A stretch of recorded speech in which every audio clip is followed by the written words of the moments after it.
At the very top of District 6-5A Division I, 3 teams sit undefeated in league play. West Mesquite and Carrollton Creekview are 2 of those 3. And today at Standridge Stadium, they go head-to-head with first place on the line as the Creekview Mustangs host the West Mesquite Wranglers on Friday Night Football, sponsored by Texas Day Brazil. And with that, we welcome you to Standridge Stadium here in Carrollton. Mike Leslie alongside the former Lincoln High and Kansas State linebacker Heckma Harrison. Heckma, we've got a special matinee Thursday afternoon edition of Friday Night Football today. Thunderstorms in the area tomorrow, rescheduling games all over the place. But we're here, we're ready to go, and this is a game that has a ton of importance for both of these football teams. Absolutely does, Mike. And I guess football is fluid, and I guess this is the proof of that. And I guess all over the Metroplex, games are being changed, and I guess when you have two teams that are ready to get it on like these two, man, they'd play in a phone booth if you let them. Give you a look at the District 6-5A Division I standings, because these 2 teams are at the very top of these district standings. Carrollton Newman Smith, who plays later tonight in this stadium, in fact, against Dallas Adams, also 5-0 in district play this season. Creekview yet to have their bye week. They play their 2 most important games of the season tonight and in the season finale, a bye week in between their games against West Mesquite and Newman Smith. They started last year 8-0, Heckma. They start this year 8-0 as well, and they are looking to, this time around, have a different result these final 2 weeks of the regular season. And if you're Newman Smith, you're looking at this game saying, look, somebody's O is going to go in the district, and we just have to hold pat where we are. I mean, they're fighting at the top half, and you see those numbers at the bottom as well. Look, this is a district that Carrollton Creekview hadn't been in many years, and now with the way that they have built things up, Dusty has done a fantastic job with this program. But man, even West Mesquite, they feel like, look, it is ours to win. In a game like this, they understand how important it is. That is one of the storylines of this football game for both of these two programs. They are unbelievable reclamation projects. Dusty Ortiz, you talked about, the head coach of Carrollton Creekview. Stephen Jackson, the head coach at West Mesquite. Both of them completely turning around these 2 programs. Carrollton Creekview went 0-10 in back-to-back seasons 2 and 3 years ago. The 22 and 23 seasons, they went 0-10. Yeah. And then last year an 8-0 start, this year an 8-0 start. Last year they lost their last 3 games, these 2 games against West Mesquite and Newman Smith, and then the first round of the playoffs. They feel like they're more prepared now for this moment. For West Mesquite, they've won now 17 games over the course of these last 2 years. 11-1 last year, 6-1 to start this year. Those 17 wins outpace their combined total for the 5 seasons prior combined. What a job these 2 coaches have done to bring these programs back to the forefront in 5AD1. And Mike, what energy that they've put into these communities and this student body has everyone believing again. And football used to be just a thing of the past for these guys. They really didn't care much about it. But now the whole community is behind this. And I think Stephen Jackson, obviously at West Mesquite, I'll start with him, just the mantra, the Jungle West that he started there with those guys, the coaches that he's hired to come in. Look, West Mesquite has always had athletes, but now when you see it now, these guys are disciplined, they're fast, they're playing great on defense as well. Man, this is like I said, this is what is giving that community something to believe in. And Carrollton Creekview, I don't even know how to even begin with what Dusty Ortiz has done with that school. Yeah, it's unbelievable what both these coaches have done. Both of them, though, I'm sure would tell you it's about a lot more the players than it is what they are doing. And let's get to some of the key players for these 2 football teams. First for West Mesquite, it's their stud running back, Demarion Robinson. They call him Fat Robinson. Has nothing to do with his appearance, has everything to do with his just a nickname. And this kid is a special talent that in his first 2 years, Heckma, freshman and sophomore year, ran for 1,000+ and well on his way again. He is unbelievable, and the deal about him is Fat can do it in between the tackles, but he is also a guy that can break off runs as well. He is tough, and all that experience on varsity doesn't do anything but pay off for him. When Stephen Jackson was hired, everyone was thinking that maybe Fat may have left the program, he looked Coach Steven Jackson right in his eyes and said, Coach, I want to get better, and I want to get better under you. And I think, man, that echoes the kind of character that this young man has. Meanwhile, for Carrollton Creekview, it is their starting quarterback, Kaysen Garcia. This young man in his second year as the starter, and you see the 21 touchdown passes this season. That's against only 3 interceptions, Heckma. He's been very efficient this year for the Mustangs. He is the reason. Garcia has been absolutely amazing. But this is a kid, when we were talking with Dusty, that told us he didn't even play middle school football. He only started playing football in high school, and it just tells you how good this kid is and how much better he can be. The Mustangs have themselves a star at quarterback. We have the coin toss just beginning to get underway down at midfield right now. Captains out on the field for West Mesquite. Their captains, Demarion Robinson, Jalen Dotson, Jaquavian Poe, and number 21, Brian Logan. Their 3 captains, their 4 captains out there today for Creekview. They've got their 3 captains that are their captains every single week. Brendan Shedd, Chidindu Eke, and Braden Neal. And our referee, Jonathan Vanderhoff, running the show. All right, fellas, great day for football, isn't it? Sir. All right, and we're here to do one thing and one thing only, and that's to play what? Football. I know it's a big game. I know you're excited. All right, but we want you to play hard. But if anything out here that's not football, you're going to have to be over there with your coach. Understand? Sir. All right, guys, let me reiterate that. White, you don't take care of your family. Black, you don't take care of your family. You try to take care of each other's family, we're just going to set you on the bench. We're going to deal with it today. We took off today to come to a 2 o'clock game, okay? Treat you with that respect, just like we're going to treat y'all with that respect, okay? That y'all deserve this game being as important as it is, all right? So again, we're going to the coin toss. I'm just going to do it for one here, 2 seconds here, okay? All right, so they won. West Mesquite has won the coin toss, elected to defer to the second half. So there you hear it. The Wranglers win the toss and defer. It will be Creekview football to start this one off. Again, it's a 2 p.m. kickoff. Heck, but kind of a strange time to start a high school football game, but the weather dictating that was necessary. We mentioned the fact that Newman Smith plays tonight against Dallas Adams, so this stadium was spoken for already tonight, so they needed to fit this in at this time. I wonder, though, what impact will that have on the game itself? You know, I think the weird thing is that a lot of schools, they start practice at about this time anyway, yes. About 2 o'clock. So, look, this is normal practice time for them. And, again, knowing that they all had this game circled on their calendar, knowing how pivotal and important this game would be, look, it didn't matter what time this game was going to be played. They were going to be ready to play it.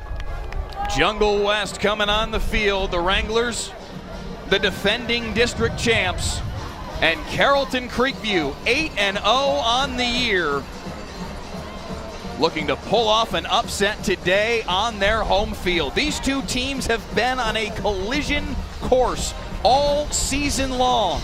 A day early, they get to that collision, and we get to see who stands atop District 6-5A Division I.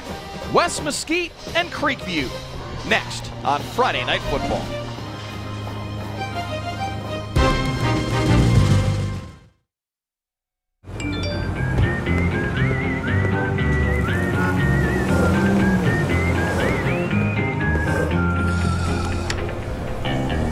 Thanks, Delkus.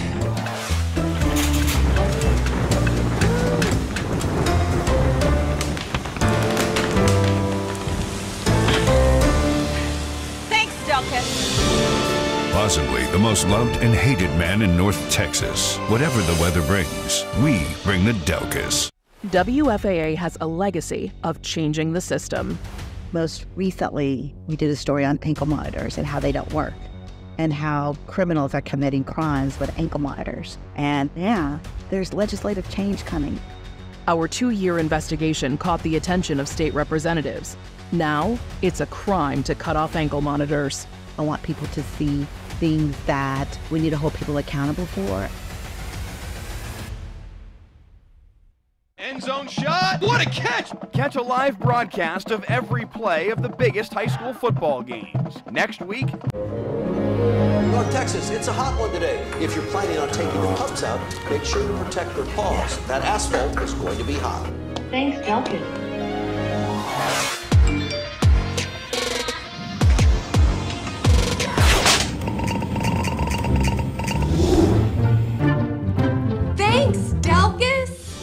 Plausibly the most loved and hated man in North Texas. Whatever the weather brings, we bring the Delcas.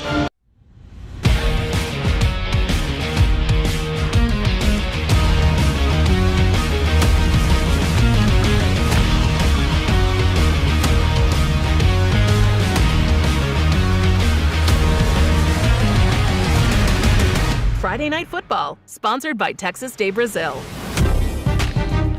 From Tommy Standridge Stadium in Carrollton, it's a Thursday afternoon edition of Friday Night Football. The Wranglers and the Mustangs for first place.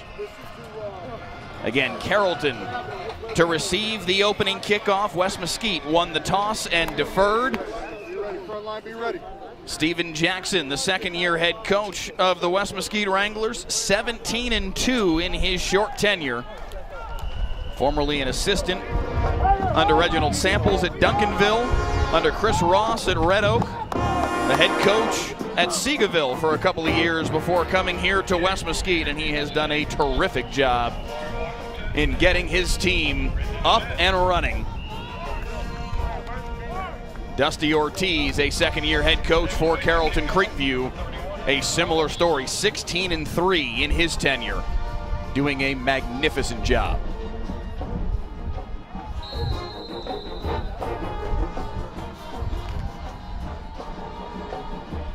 Efrain Ramos to kick it away for West Mesquite.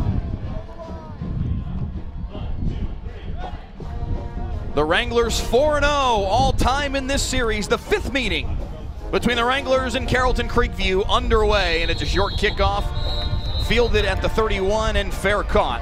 And that is where we will see the Creekview offense come on the football field first. Kason Garcia, the junior starting quarterback, again, 21 touchdown passes on the year, only 3 interceptions. Heckma, a former soccer goalie that they have turned into a quarterback, and he's turned himself into quite the QB. You know, I've been trying to figure out a way to correlate how soccer goalie equates to being a good quarterback. I haven't found it yet, Mike, but he is really good at playing the position. Like today, he's just going to have to be quick and efficient with the ball. It's kind of windy out here today, and it may impact it a little bit. Yes, indeed. Garcia in the backfield with Brendan Shedd, a versatile talent that they have used in the slot as a wide receiver as well as at the running back position all year long. And Creekview's going to put themselves in a hole here in the early going with a false start, and it will be 1st and 15. I can think of one area in which quarterback and soccer goalie would be correlated, would be potentially helpful to one another. 2 areas: leadership, communication.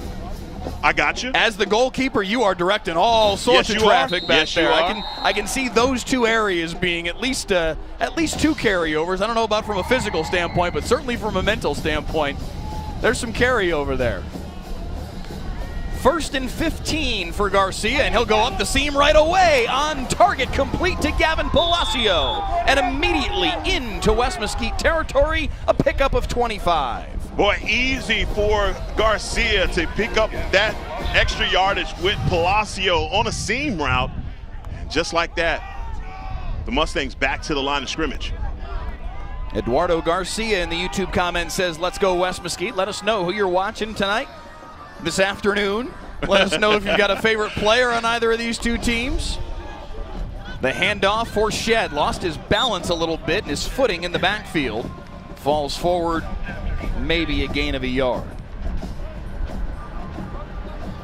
Carrollton Creekview, one of the most incredible turnaround stories in Texas high school football. As you see their starting offense on the screen, averaging better than 50 points per game, 8-0 to start the year for a second consecutive season, immediately following back-to-back 0-10 seasons. Dusty Ortiz doing some serious work. 2nd and 9, blitz coming off the edge, again up the seam, again on target for Palacio, and they'll move the chains again, 18 more for the junior wide receiver. Well, Mike, if it works on one side, all you do is change the formation to the other side and find the same guy. The Wranglers are going to have to adjust to that. You see that they're playing off in coverage. You're going to have to come up a little bit on Palacio and not give this kid a free release. 1st and 10 at the 28, a sharp start for Kason Garcia in the Creekview Mustangs offense. To the air again. Tipped and intercepted. A double tip and the pick by Devin Blackerby. And the West Mesquite defense comes up with the first big play of the day. And that is, as the saying goes, on defense, tips and overthrows. You got to get those in. That's a double tip for the defense. I was talking about that free release. They had a safety underneath, able to tip that ball up in the air, and Blackerby doing a really good job of concentrating the 5'9", 170-pound junior coming down with it. And the Wranglers looked like they were on the ropes on that opening drive. Man, great way to rebound and get the turnover. Huge play, because it was looking like the Creekview Mustangs offense was going to cruise down the field with how they were executing. Now the handoff up the middle for Demarion Robinson. Lowers his shoulder into the chest of a tackler and picks up 7 on the first play of the possession. And that's what Robinson does, man. 5'9", 185 pounds. He runs a lot bigger than that. He is one of those guys that by the fourth quarter, you're just tired of running into him. A gain of 6 on the play sets up 2nd and 4, but 2nd and 4 is about to turn into 2nd and 9.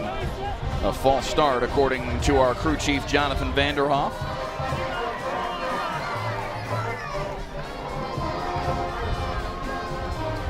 Lovey Chambers in the YouTube comments rooting for Westside today. Jose Calzada says, let's go West. 2nd down and 9. Fan Robinson on the carry again. This time bottled up better by the Creekview defense, a gain of just a yard, and quickly it's 3rd and 8. Yeah, you see right now the Mustangs, they understand the kind of runner that they are up against, and so they are crowding the line of scrimmage. You have to also beware that Jalen Dotson will pull it, and when he does, he is just as lethal as Robinson with his legs. West Mesquite, the defending district champs in 6'5" AD1, coming off an 11-1 season. The favorite to repeat as district champs, facing 3rd and 8 here. Dotson for the first time to the air, looks over the middle, has a man wide open, caught on the run by Zylan Gibson, and run out of bounds on the near sideline at the 30. And a crossing route by Gibson. Again, all of that set up by what Robinson is doing. You have to be so hyper aware of the running game that you allow wide receivers like that to be running wide open in the back of your zones. A pickup of 36, 1st and 10 at the 29. Right up the middle goes Robinson, breaks the first tackle into the 2nd level and down to the 10. 19 more for Demarion Robinson, and it's 1st and goal for West Mesquite in a blink. Yeah, he is such a hard runner and a guy that runs through contact. He has 3 guys hanging on to him. A little bit of a limp as he was walking off the field as well, Mike, so got to watch for that. 1st and goal. Dotson gives in the interior to Kamari Carter, their other big running back. I say big from a production standpoint. Yes. Both Robinson and Carter are 5'9", about 180, 185 pounds. Roshan Smith, who will also carry the football, also in that 5'9", 180-pound range. So all 3 of them not terribly large, but all 3 of them very productive. Yes, they are. And you see that they love to run in between the tackles. Want to give credit where credit is due. Mustangs defense, Marcel Davis shooting the gap right there to get the stop for a loss. 2nd and goal from the 11 after the loss of a yard. Another handoff here for Carter, following his blockers, lowering his shoulder inside the 5. Down to the 3, a gain of 8. Yeah, both of these running backs, as you were pointing out, Mike, they have that it factor about them, but they are 2 power runners. A lot of times you get a lot of people start to talk about change of pace running backs. There's no change of pace with these guys. It's hammer and sledgehammer, both hammers. They want to bring the physicality with offensive coordinator Jonathan Allen's offense, and they will here on 3rd and goal, but that's going to be 3rd and goal from the 8. Another false start is going to make this harder for West Mesquite's offense. Maybe that's the only thing about this 2 o'clock change I can think of. Maybe the different time. We've seen this twice already. Motion penalties.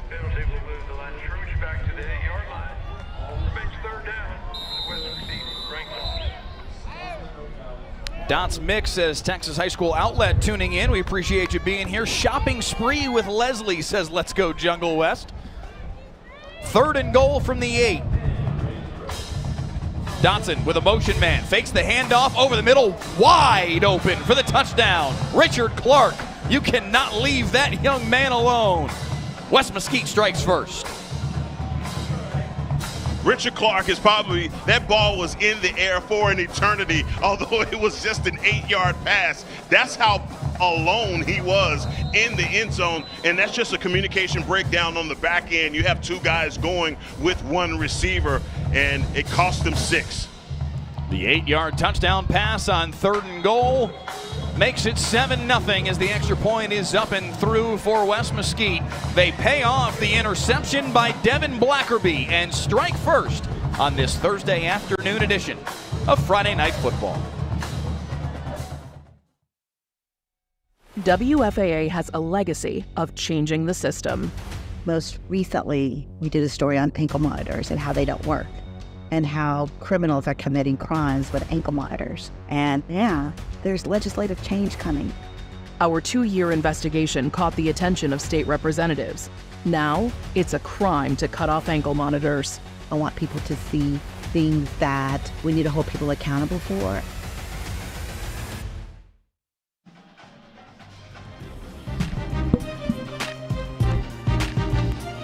Back on Friday Night Football. We appreciate you joining us on the WFA Plus app and on the WFA YouTube channel.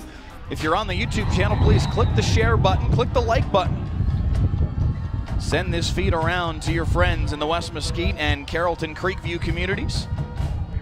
Football fans in general just looking for a game to watch on a Thursday afternoon as Amari Washington and Brendan Shedd are deep to return for Creekview. Another short kick into the wind, another fair catch called for and made, this time at the 26-yard line by the up man Riley Kane. And out comes Kason Garcia again. The interception thrown by Garcia on the last possession. Hard to put that one on him, Hackma, when it was deflected twice on the way to Devin Blackerby. But the interception just the same, only his 4th of the season. I have to imagine the messaging from Dusty Ortiz, from Brian Salzer, their offensive coordinator on the sideline. Hey, we were moving the football. Go right back to doing what you were doing and try and recreate everything except for the interception, right? Yeah, I believe so. I mean, Palacio was getting it done starting off. They were finding him on those seam routes. But again, it was just one of those throws tipped up in the air, and that's where disaster happens. You want to try and get that thing down or bat it down as quick as you can. But, Mike, I'm with you. You just got to go back to work. Amari Washington's first reception of the day goes for 6 yards to the near side. He's got another one, but that one bobbles out of his hand as Devin Blackerby came through to knock that football away. Washington now with 25 receptions on the year for 670 yards and 7 touchdowns. Explosive, talented kid that they told us earlier this week when we talked with Dusty Ortiz, hey, we knew he had the juice. Yeah, it's just this kid has all the goods, explosive, and you see now with 3rd and 5 right now, the Wranglers just making up the difference in space. Shedd with the handoff, lowers his shoulder, and he'll have enough for the first down. Good run by the senior to move the sticks. Brendan Shedd knew he had to get to the stick, right? And you could tell, boy, when he took that contact, even with Wranglers all covering him, he just continued to grind and move those legs to pick up the first down. Boy, did the Mustangs need that. 1st and 10 at the 38-yard line. A pickup of 7 on 3rd and 5. Garcia over the middle, up the seam again. Again, he's got Palacio. Palacio trying to win the foot race. Inside the 10, to the pylon, and he scores. 62 yards on a lightning strike for Creekview, and Kason Garcia and Palacio combined to put the Mustangs on the board. Garcia is going to take a hit on this, and he knows it from behind. And here's the deal. Amari Washington, as soon as he gets the ball in his hands, he is off to the races. And, hey, I bet anything he's going to hit that pylon. Beg your pardon, 0, not 11. Amari Washington with the reception. Amari Washington with his 8th touchdown reception of the year. The extra point is up and through. 4 plays, 74 yards, and a lightning-fast minute and 4 seconds off the clock. And Creekview has answered back Amari Washington in the end zone. And the Mustangs make it 7-7 here on Friday Night Football.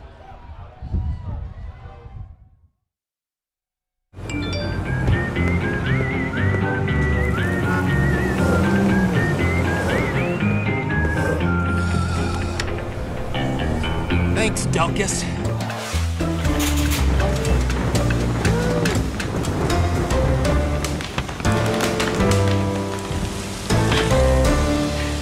Thanks, Delkus. Possibly the most loved and hated man in North Texas. Whatever the weather brings, we bring the Delkus.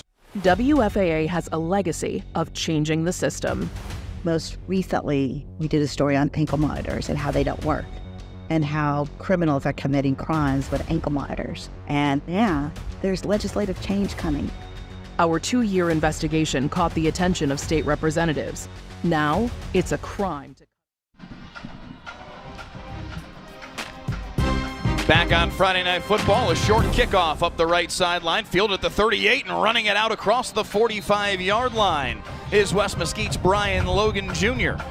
And it will be very good field position here for West Mesquite as they look to answer the touchdown pass from Creekview's Kason Garcia to Amari Washington, making this one a 7-7 football game midway through the opening quarter. Heckma, already, if you are Dusty Ortiz and the Creekview Mustangs, you've got to feel a more profound sense of confidence today as compared to a year ago. It was 28-0 West Mesquite at the end of the first quarter, and 28-7 at halftime as Creekview made it a little bit closer, but a much better start, a much more efficient start from the Creekview offense thus far. Handoff up the middle, Thad Robinson with room again. Robinson galloping inside the 30-yard line. 27 more for the junior.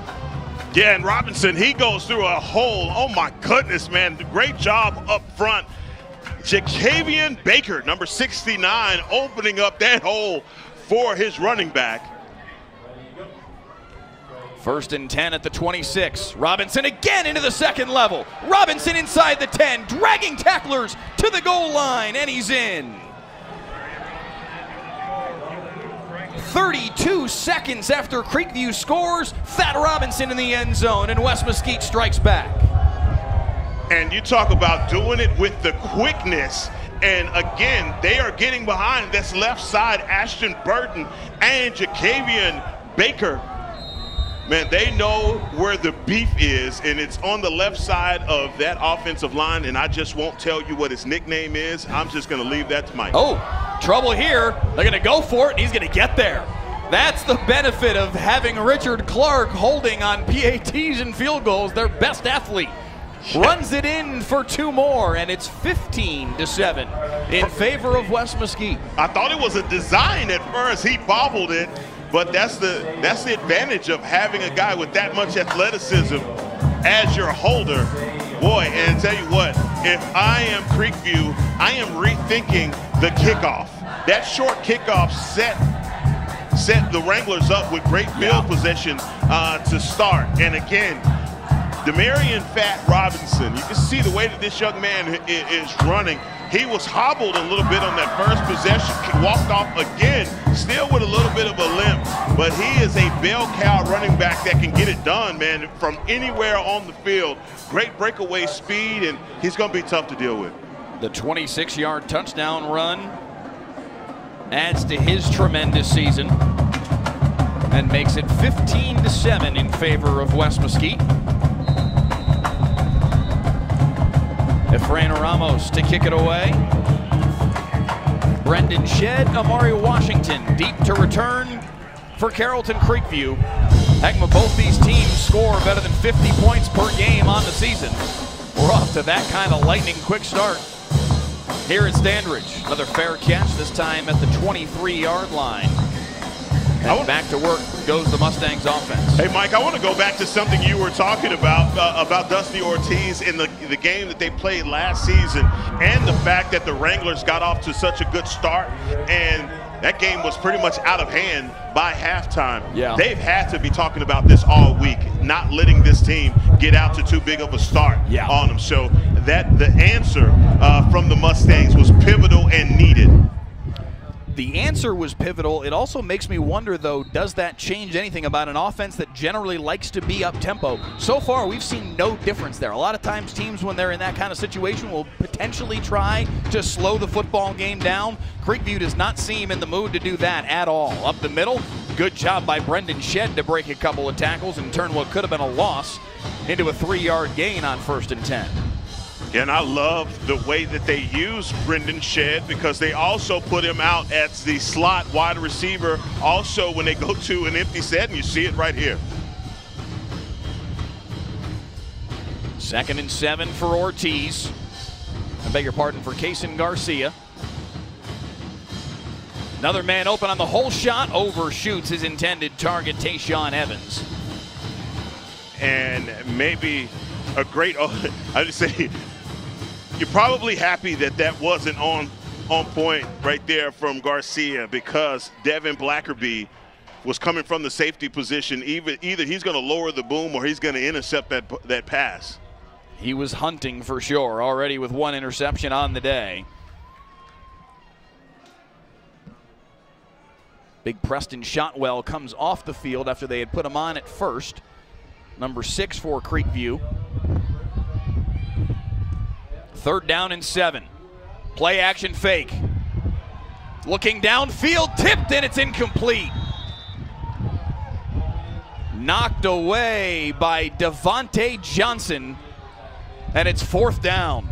Boy, and Kaysen Garcia is trying to scramble to his right, and he has a Wrangler in hot pursuit. He is just not able to get that ball out in time over the outreached hand of the safety. That tip, boy, if not for that tip, maybe Amari Washington is still running to the end zone. Amari Washington reacted as such, too. He was just a little bit more on that, and he had a lot of green grass in front of him. They faked the punt. They faked the punt. They snapped it to the up back, Braden Neal, and he's not going to get there. Knocked back for a loss of a yard. And Wes Mesquite with a huge play on special teams, making Creekview pay for the gamble. And it's going to be 1st down Wranglers inside the 30. Oh, my goodness. And when we talked with Coach Steven Jackson, Mike, did he not talk about this, about the fact that you have to be ready for everything versus a Dusty Ortiz team? And right away, Ortiz says, look, even backed up into my own territory, it's the time to gamble, and it's now. They go for it. The gamble does not pay off, and it's 1st and 10 at the 27. Handoff on the inside to Roshan Smith, their 3rd running back. He picks up 3 on the first play of the possession.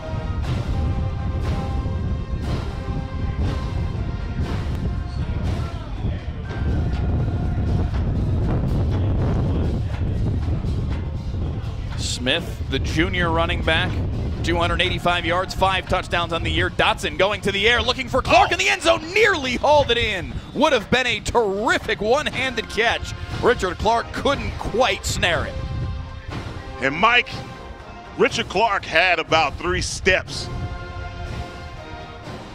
And that's just one of those balls that Jalen Dotson is going to wish that he had back. If he just tattoos him with that ball, man, that is another 6 for the Wranglers. 3rd down and 7. Huge spot here for the Creekview defense and their coordinator, Gabe Smallwood. Can they make a stop?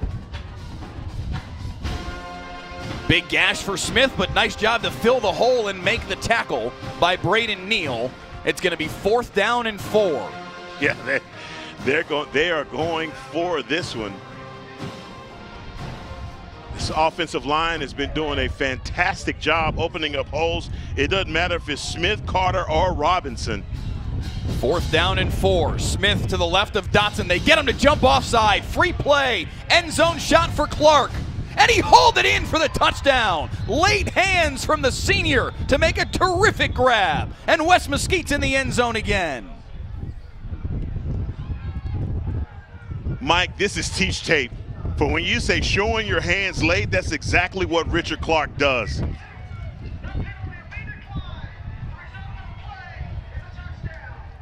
On a free play like that, that's great awareness from quarterback and wide receiver. But Richard Clark, man, way to get it done on the fade, showing your hands late and securing the ball and touchdown. Nice job by Clark to get the snap down and held for the extra point from David Diaz. 22-7, West Mesquite jumping on Creekview on the road. Richard Clark with a pair of touchdown receptions early on. This one coming on a 4th and 4. Well, you got to give credit to Jalen Dotson and the job that he did with his cadence, getting the Mustangs to jump off sides. They would have had the first down, but I think they'll take the touchdown. 3:31 here in the first quarter. Special Thursday afternoon edition of Friday Night Football. This game originally, of course, scheduled for a 7 o'clock Friday kickoff. Moved to today because of the threat of thunderstorms tomorrow night. Games all over the Metroplex, really all over the state, getting changed to Thursday starts. This one moved to 2 o'clock because of the Carrollton Newman Smith Dallas Adams game that is here at Standridge Stadium tonight at 7 o'clock. Pressure on the Creekview offense to find an answer now. Down 22-7 on their home field. Another short kickoff. This time no fair catch signaled for. Amari Washington's trying to say, I didn't call for a fair catch. The officials say otherwise. Amari Washington's palms to the sky saying, I didn't call for a fair catch. They had each kickoff so far, so I understand why there may have been some expectation that he would have, but he had all kinds of room. That's it. That is exactly what, that was an assumption by the referees that there was a fair catch. But here's the deal. Kason Garcia can't start to press right now. You know, stay within the confines of your offense and just do what you do. I think on the other side for the Wranglers, they've got to start to manufacture some type of pressure on this quarterback and just kind of get him unsettled and get him off of his spots. Wranglers defense does show 2 guys right over top of the A-gap showing pressure. We'll see if they actually come. Now 1 backs away. On 1st and 10 from the 25, they do back off the pressure. Throw to the near side, high and incomplete, looking for Palacio.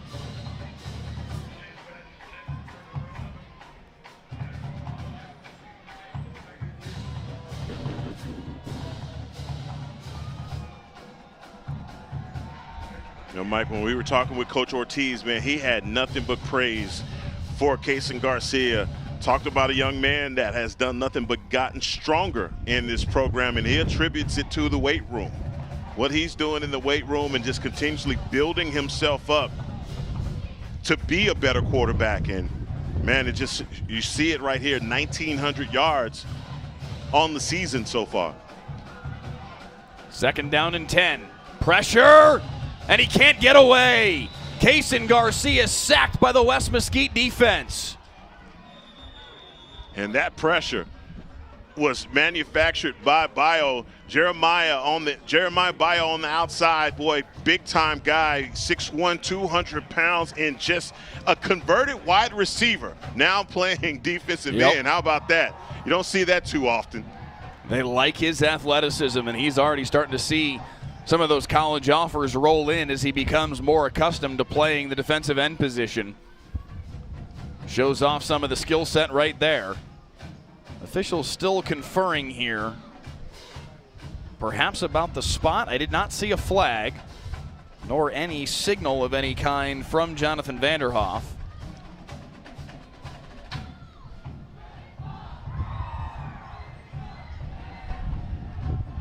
Now we're going to get something.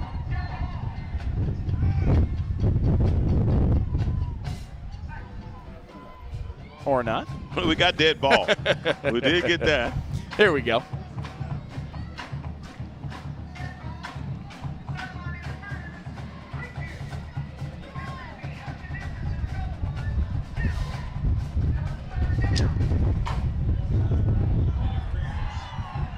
Saying sideline interference against Creekview is the penalty. Typically you get a warning, right? I was going to say, it's usually the first offense is a warning. I don't recall them calling out a warning prior to now. Wow. It's going to be 3rd and forever here.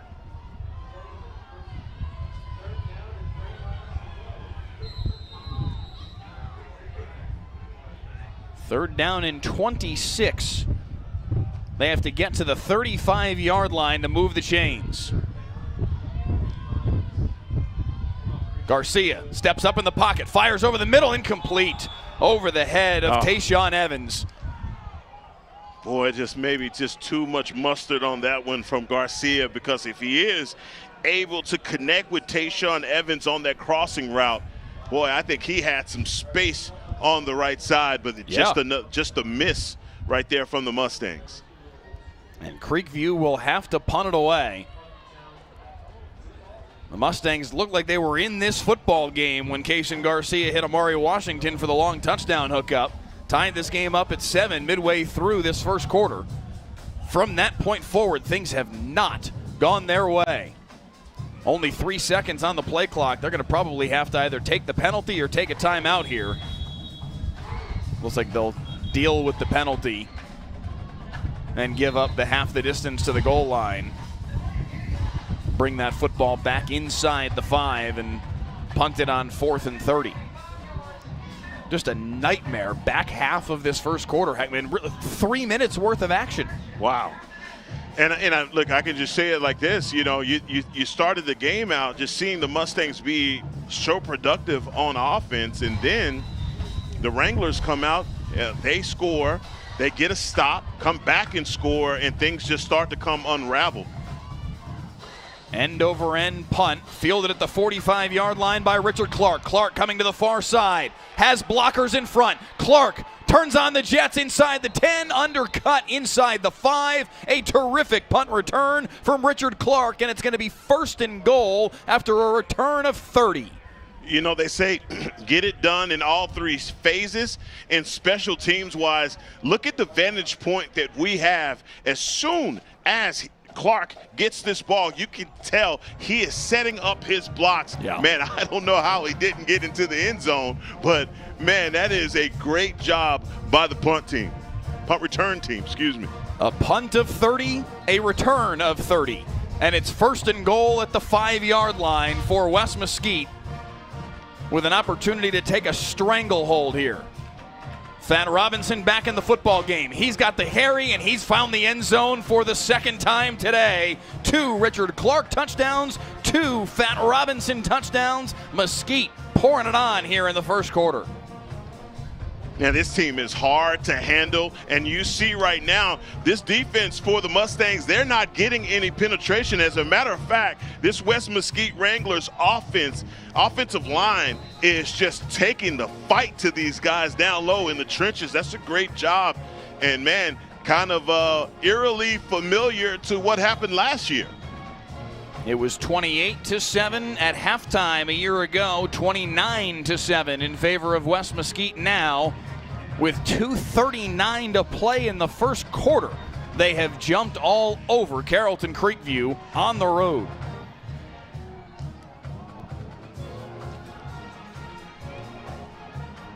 Yeah, you got to believe that Coach Dusty Ortiz is going to talk to his squad and just say, come on, guys, wake up. I know this game is a lot earlier than we had anticipated, but there is no excuse for not bringing the physicality with you. And right now, they're just getting out-muscled up front.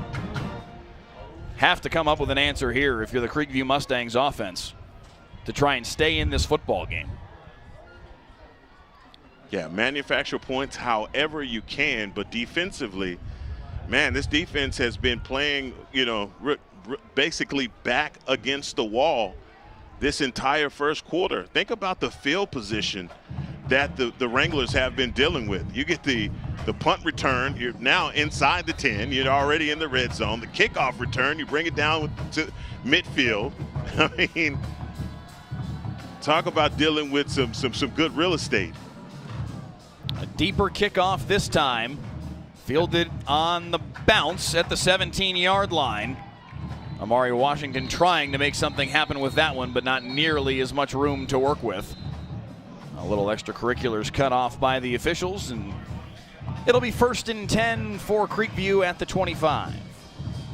Yeah, Kason Garcia, he's starting to have to deal with a little bit more pressure now. You could tell that West Mesquite, again, bringing pressure up the middle. They've been faking pressure up the middle, but Jeremiah Bio, we saw him on the sack, and guys like that up front. Jaquavian Poe, also number 44. A ton of guys up front right now for the Wranglers. That's just, again, taking the battle to that offensive line and getting penetration. What does Kason Garcia and the Creekview offense have for an answer? Low snap. Garcia just trying to get away and went to a knee. It's going to be a loss of 6. Call it 5 officially. They'll mark it right at the 20-yard stripe. And it's going to be 2nd down and 15. Nothing seems to want to go the Mustangs' way right now.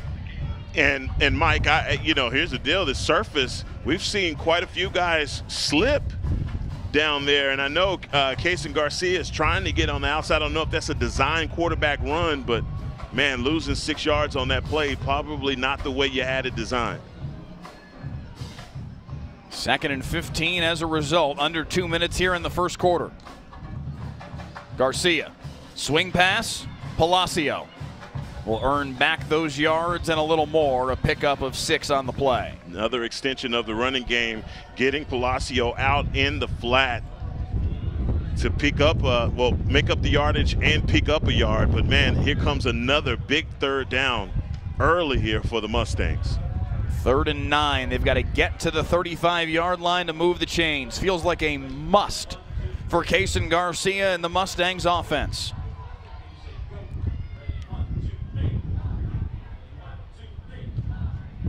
Motion man is Palacio. Tipped at the line of scrimmage and nearly intercepted, incomplete. He was looking for Amari Washington downfield, but Jalen Hicks read it and batted it away.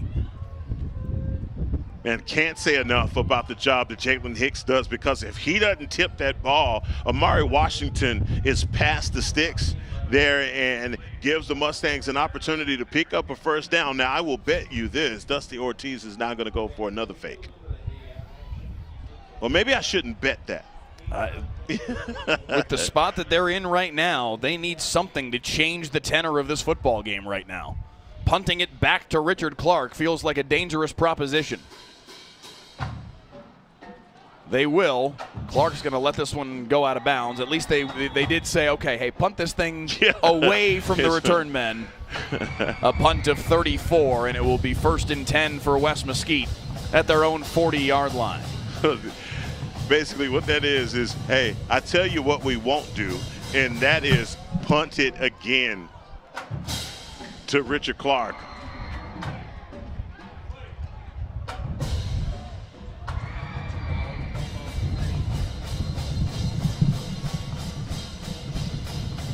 Zalik in the YouTube comments says, come on, Creek. Trying to get the Mustangs fired up here late in this first quarter. Up the middle handoff for Kamari Carter goes for 5.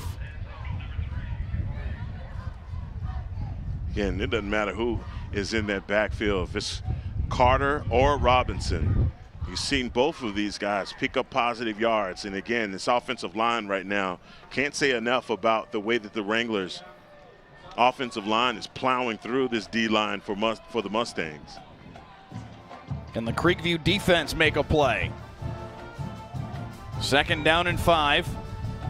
Dotson, deep ball, looking up the near sideline. Samaje Jordan has it knocked away. Good coverage by Deontay Huake, and it's 3rd and 5. I'll tell you what, that's a great job by Huake, staying connected. Here's the deal. You got to make sure you're in phase in situations like that. You cannot allow Samaje Jordan to get too much separation. He plays it perfect so he doesn't pick up the PI. 3rd and 5. Richard Clark one-on-one, top of the formation with Gabrion Smith. Creekview showing blitz. Jalen Dotson looking to the far sideline, and OC Jonathan Allen. Timeout called by West Mesquite. And clearly they saw something here with 16 seconds left in the first quarter that made them rethink it. I thought they were going to definitely go up top with the favorable matchup. They were man-to-man and a guy out on an island. It kind of feels like a spot where Creekview might have wanted to consider a timeout and say, "Hey, let's not have Richard Clark one-on-one on the outside." At least move a safety over there. But again, how big would this be for the Mustangs if they are able to get a stop and force a punt right here?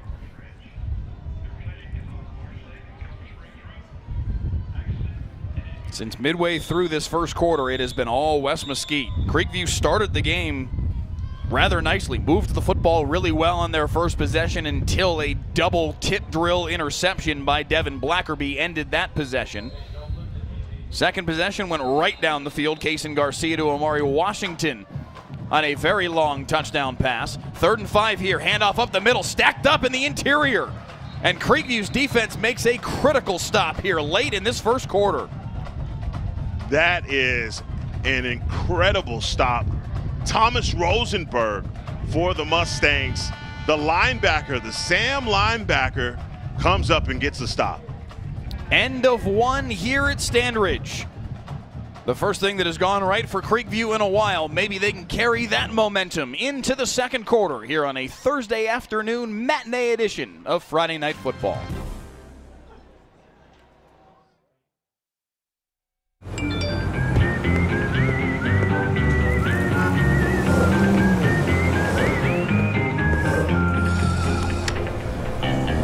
Thanks, Delkus.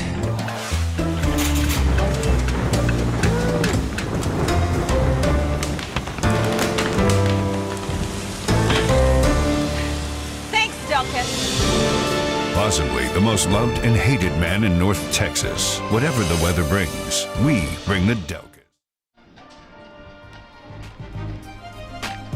Back on Friday Night Football. If you like this little matinee theater, you'll love that.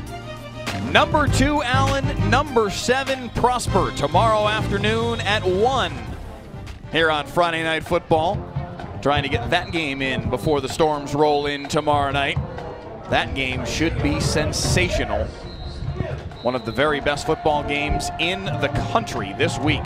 Out of the quarter break, West Mesquite's going to go for it here on 4th and 5. They've got to get to the midfield stripe to move the chains. Dotson coming near side. Had to go backward. Can he break a tackle? Breaks one. Still on his feet. Dotson finally stacked up at the 48-yard line, and they're going to take him down shy. Good pursuit from the Creekview defense, and Jalen Dotson, who nearly donned the cape, Ekma, can't quite get there. And I'm telling you, this Mustangs defensive coordinator has got to be pulling his hair out, because you think you got him right there and you don't. You think you got him right there and you don't. You think you got him right there and you don't, and you finally are able to get the tackle. Whoa. A gain of 3 on what was 4th and 5. Did they ever make defensive coordinator Tyrell Leonard sweat that one out? But it is a 4th down stop for the Creekview Mustangs, and an opportunity here for Kaysen Garcia in the offense. Garcia's going to motion out, direct snap to Brendan Shedd, who gets popped in the hole. A pickup of 2, but mercy did he pay for it. Yes, he did. Oh my gosh. Tadrian Holly, number 10. What a shot from the linebacker position. And my goodness, that's oh man, that'll make you rethink that play. A gain of 2, but Dadrian Holly ended it quickly. Stud senior linebacker, 6'1", 195, and a comment that was made by Steven Jackson, the former assistant coach at Duncanville, that I think made both our eyes bug out when he said this earlier this week. He said, Dadrian Holly's the kind of kid that could play when I was at Duncanville. He's that kind of linebacker, and that, if you know anything about Texas high school football, you know how big a statement that is. That is a great statement. He went down the list of great Duncanville linebackers as well, and man, I tell you what, he didn't tell us a lie when he said that either, because, man, way to lower the boom from Holly. No gain on that 2nd and 8 play, so now 3rd and 8 for Creekview. And that's the one thing about Creekview. They just have not had favorable position, or at least on the change. They have faced 3rd and long more than often. Kenyon Evans in the back with Kaysen Garcia on 3rd and 8. Play action fake to him. Swing it near side and just over the head of Gavin Palacio and incomplete. Mike, do you take the gamble here on 4th down? They're going to play field position, it appears, and bring on the punting unit. Garcia just missed that one. We've seen a couple throws right now that are starting to float on the junior quarterback. He started the game really, really crisp, and he's just been a little bit out of sorts midway through the 2nd quarter through now. Hasn't quite been able to dial it back in. So they will punt it away. Punting into the wind. Wobbly kick up the far hash, takes a West Mesquite bounce, and will be downed by Brendan Shedd at the 22-yard line. So West Mesquite takes back over, but clearly their worst starting field position in a while, Heckma Harrison. We'll see if Creekview's decision to play field position can pay off and if they can get their offense the football back. Well, here's the deal. I think your Mustang defense, look, they got a little bit of a blow. Well, just a minute. Able to go over and sit down and have some Gatorade. But it's important for them to get a stop right here, man. Their back is against the wall. It would take 78 yards to get it done. Christopher Aguilar in the YouTube comments says big 2nd quarter for Creekview coming. They're going to need a defensive stop here. 1st and 10. Roshan Smith on the carry. Nice job to fire inside and make the tackle. Thomas Rosenberg, the junior, making the stop. And Jalen Dotson has shown in this game so far through about a quarter that he can make the throws as well. So you can't just get dialed in so much on that run that you forget about the back half of your defense. 2nd and 9. It will be Dotson to keep it himself this time. Out the back door, Jalen Dotson. Flags behind the play in the vicinity of a hold, and it looks like this one's coming back, a gain of 23. But a lot of that yardage is going to come off the books. Boy, and Jalen Dotson, he set that one up great.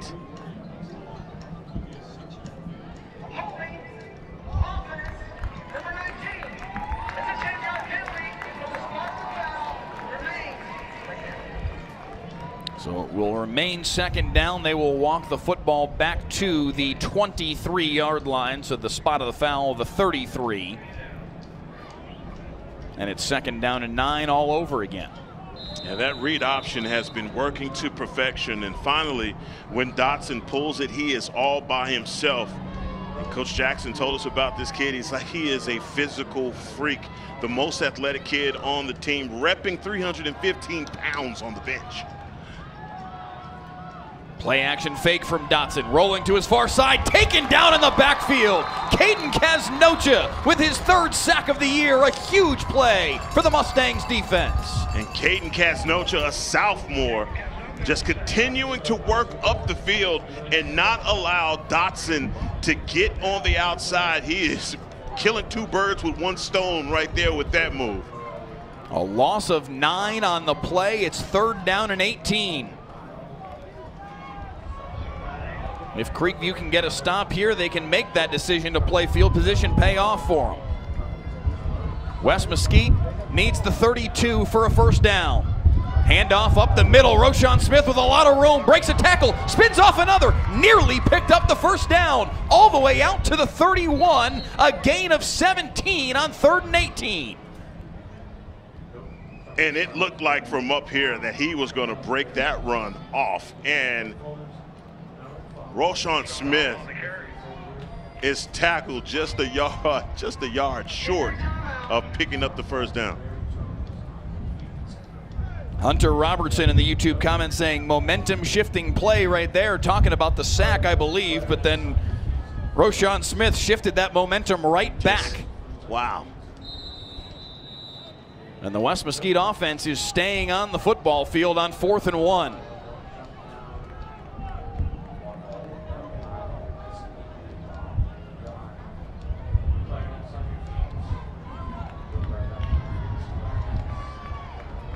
Trying to draw him off sides, nothing doing yet. Down to 4 on the play clock. And they will take the timeout and elect to punt it away. They were able to draw him off sides earlier today on a 4th and 4. Boy, that's how big was that tackle by Casnocha? The sack, by Casnocha, but then getting the stop, before the marker. Anthony Perez made the tackle right before the sticks, and it looks like it may indeed lead to a punt from West Mesquite. It looks like Steven Jackson deciding not quite worth that much of a risk to go for it this deep in his own territory, but perhaps not. Yeah, I think stranger things have happened, and they may still be thinking about it here. Samaje Jordan is back on the field. Jalen Dotson coming back on the field.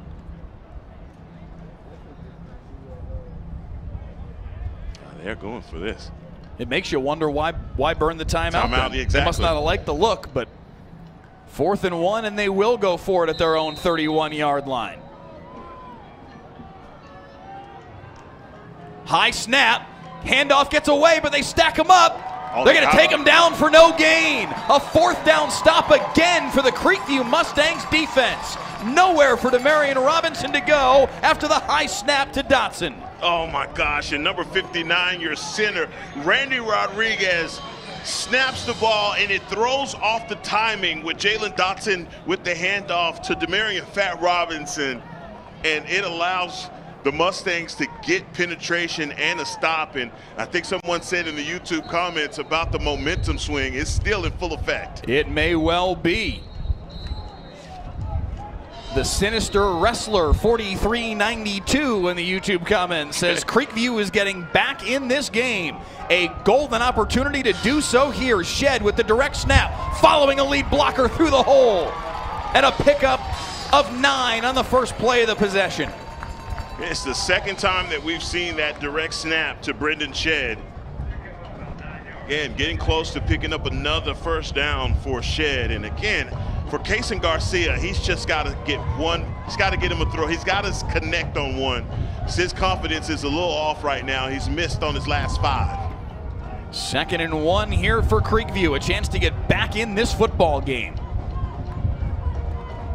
Shed straight ahead into the second level. Banged down by B.J. Logan, but a first down at the 14. Yeah, Hunter Robertson says, I might have been early, but I wasn't wrong. Momentum shifted. Yeah, he was. I got to give credit where credit is due on that, man. You were right. 1st and 10 at the 14 for Creekview.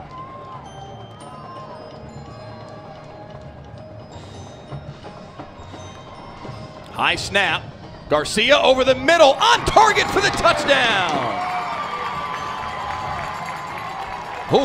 Keep a careful watch your feet there, Amari Washington, who has his 2nd receiving score of the day.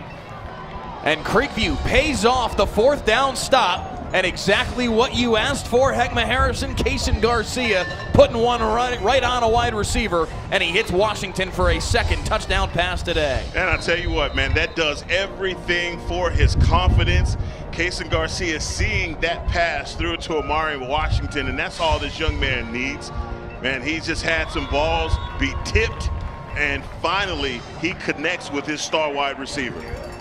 Kai Lemon puts through the PAT, and it's 29-14 Creekview. With a couple of key defensive stops, they played a little bit of field position, a big 4th down stand deep in West Mesquite territory, and a 3-play, 31-yard touchdown drive, taking just 1 minute and 6 seconds off the clock. And now here we are mid-2nd quarter, Heckma Harrison, and the momentum has flipped at least a little bit. No, Creekview, I think defensively is the reason why they're back in this game. This defense had to come up in some crucial spots to get stops, and I'm talking about going for it there on 4th down.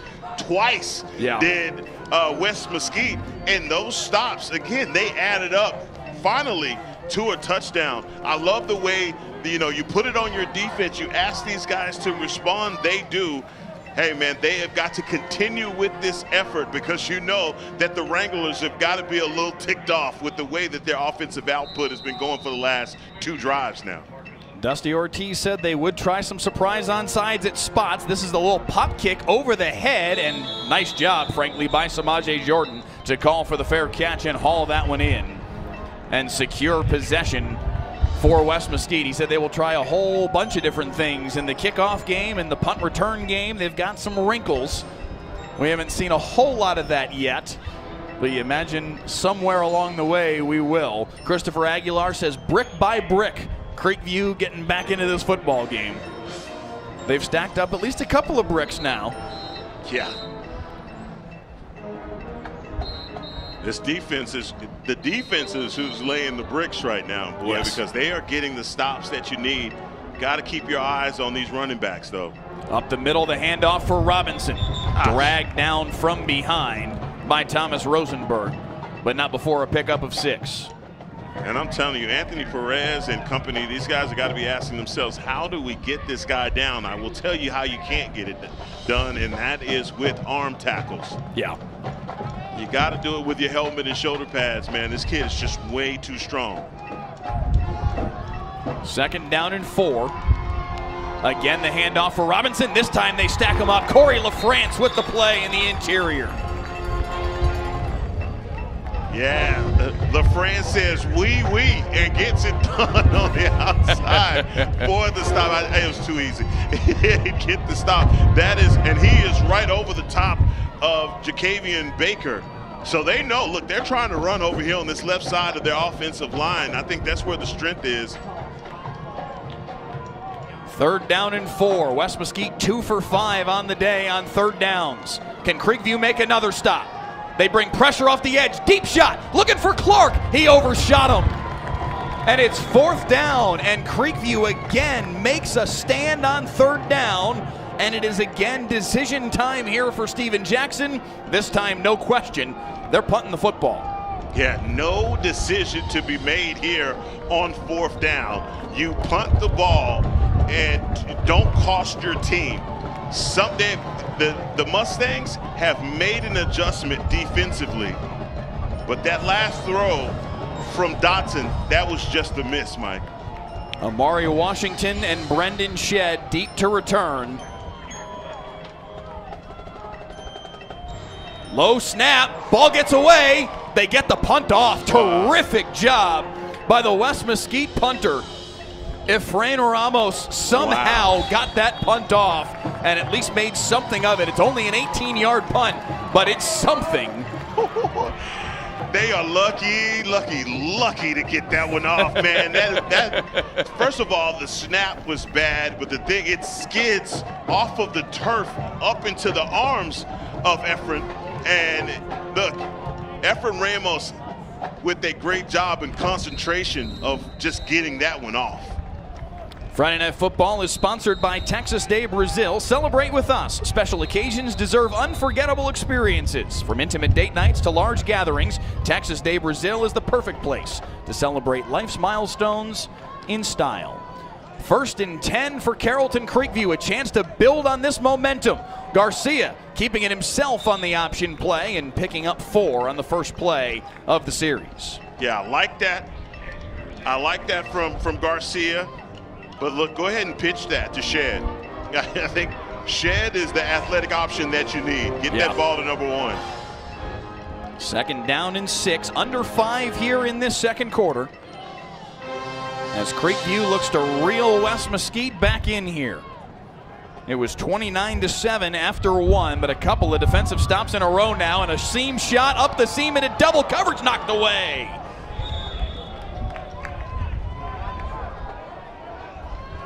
Looking for Amari Washington once again.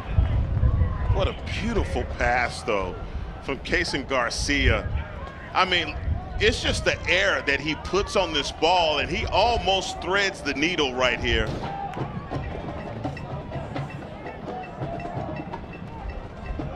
Nearly dropped it in there. Yes, he did. Devontae Johnson knocked it away, and it's 3rd down and 6. They need the 46-yard line in Wranglers territory to move the chains.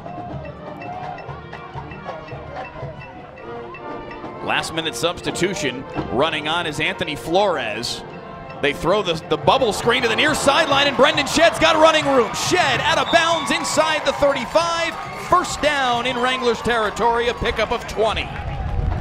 Well, that play looked like it was going to be disastrous from the start with the late substitution coming on. Yeah. But, man, way to stay disciplined and get that ball out of your hands. Kaysen Garcia recognizing that they have the screen set up on the right side. Boy, and I think if Shedd just takes a half of a second to get behind this blocker, man, maybe he picks up more yardage. 1st and 10 at the 32 in West Mesquite territory. Garcia looking deep again in a double coverage, knocked away, nearly caught. Oh my, he almost caught that off the tip. This would have been an all-timer from Amari Washington if he caught it. Amari Washington there is an elevator behind me, and if you had caught that ball, I would have just grabbed my book bag and left. It would have been what an amazing catch, but also that was supposed to be an interception. Yes. Here's Kaysen Garcia. You know, look, this is a kid that absolutely understands that he has a superior arm, but man, throwing into double coverage may not be your forte. Shedd backs his way to the 30. A pickup of 2, and it will be 3rd down and 8. Devin Blackerby nearly had his second interception of the day on that deep shot into double coverage. And I don't know how he didn't come down with it. You know, I know that ball, it stayed in the air for some time, but man, just ball tracking ability right there from Blackerby. 3rd and 8, they need the 22-yard line to move the chains. Empty set for Garcia. Again, Flores late coming on, motions across the formation. Garcia steps up in the pocket, pressure on him, and he's taken down. Jeremiah Bio there to finish him off. Jaquavian Poe at the bottom of the pile, and it's 4th down and 11. And that's a coverage sack right there. And Garcia is keeping his eyes up the field, but everything is covered on the outside, and they know where he wants to go with Amari Washington or Gavin Palacio. But all of those guys are covered up, and last minute Garcia decides to run. 4th down and 11. Flores again, the motion man. They need the 22, pressure off the edge. He doesn't see him coming. Jeremiah Bio cancels Christmas for Creekview. Yeah, Santa Claus ain't coming. Jeremiah Bio. Sometimes I don't know why my brain does the things it does, Segma Harrison. I hope the kids aren't watching. It's October. I hope the kids aren't watching. Uncle Mike didn't mean it, but Jeremiah Bio beats his man off the line of scrimmage so fast that play doesn't even have time to develop. Man, a gutsy play call to go for it there on 4th and 8, but goodness gracious, man, that thing didn't have any chance of being successful with Jeremiah on the edge. You inceptioned me with that one. I've heard you use cancels Christmas before. Don't you put that on me. I'm not blaming. I'm not blaming. What I'm saying is that's where it got in my head. And then the alliteration, I guess, just kind of took over. Anyway, 1st and 10 for West Mesquite at their own 38. And Jalen Dotson looking to capitalize upon that big sack on 4th down. Pressured and taken down himself. Oh, my gosh. Dotson keeping his eyes up the field. Here's the thing. Eyes up the field. He wants to make this throw so bad, but then he recognizes that he is surrounded. He better make a move immediately, and that's another great sack there, though, by the Creekview Mustang defense. 2nd down and 16 as a result. Corey LaFrance leading the charge on that sack, his 2nd of the year.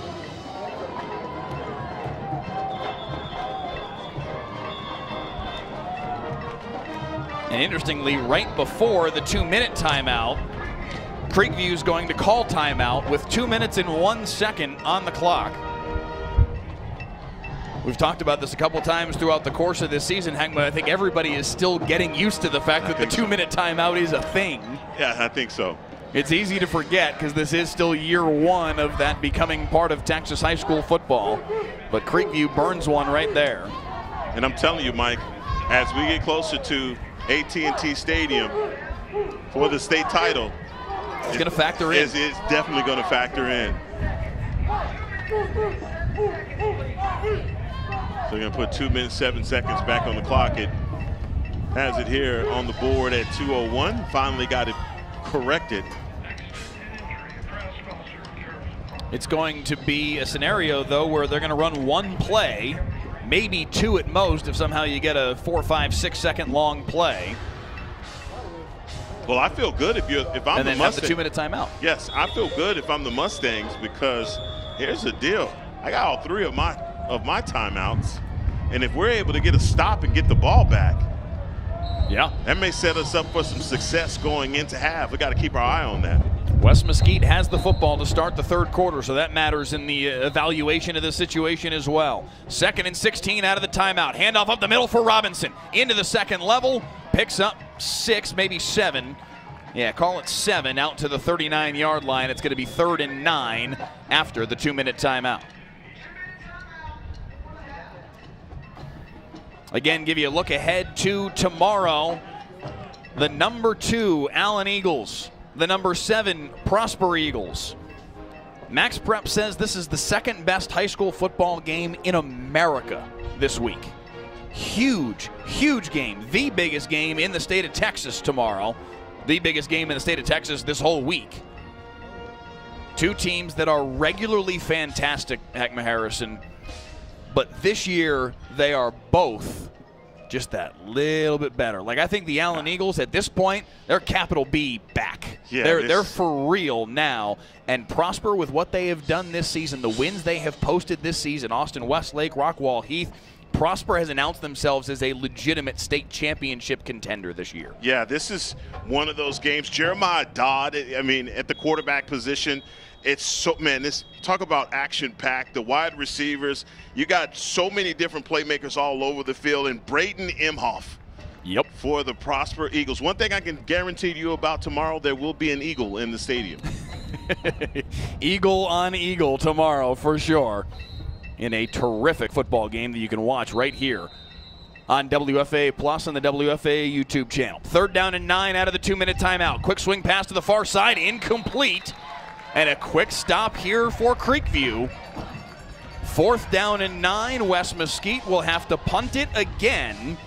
The Wranglers offense has gotten themselves a little bit out of sorts, Heckma Harrison, and credit to your point to the changes that Creekview has made, the adjustments that their defensive coordinator Tyrell Leonard has made. They have figured something out with this West Mesquite defense to create some lesser execution and get some stops here in the second quarter. Yeah, when they say 3rd and long, all they did was back all the way off, and that's another errant throw right there by Dotson.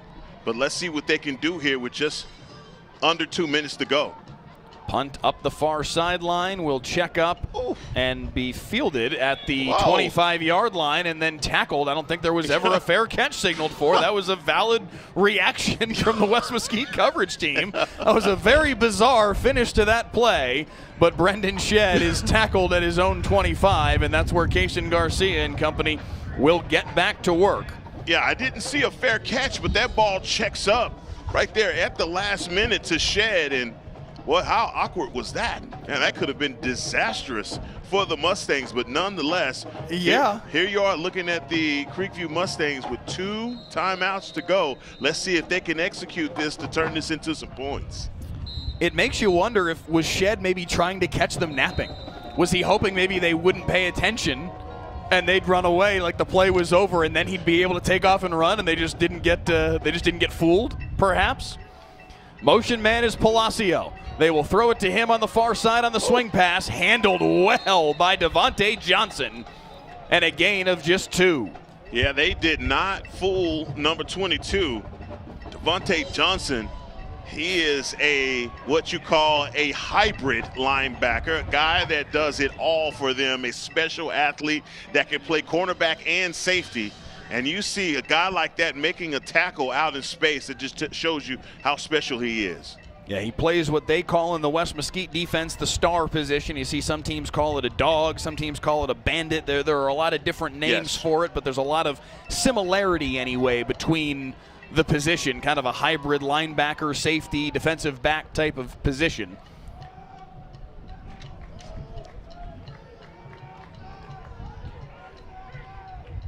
discussion on the near sideline between the Creekview coaching staff and the head linesman, Broderick Hicks. It appears that they have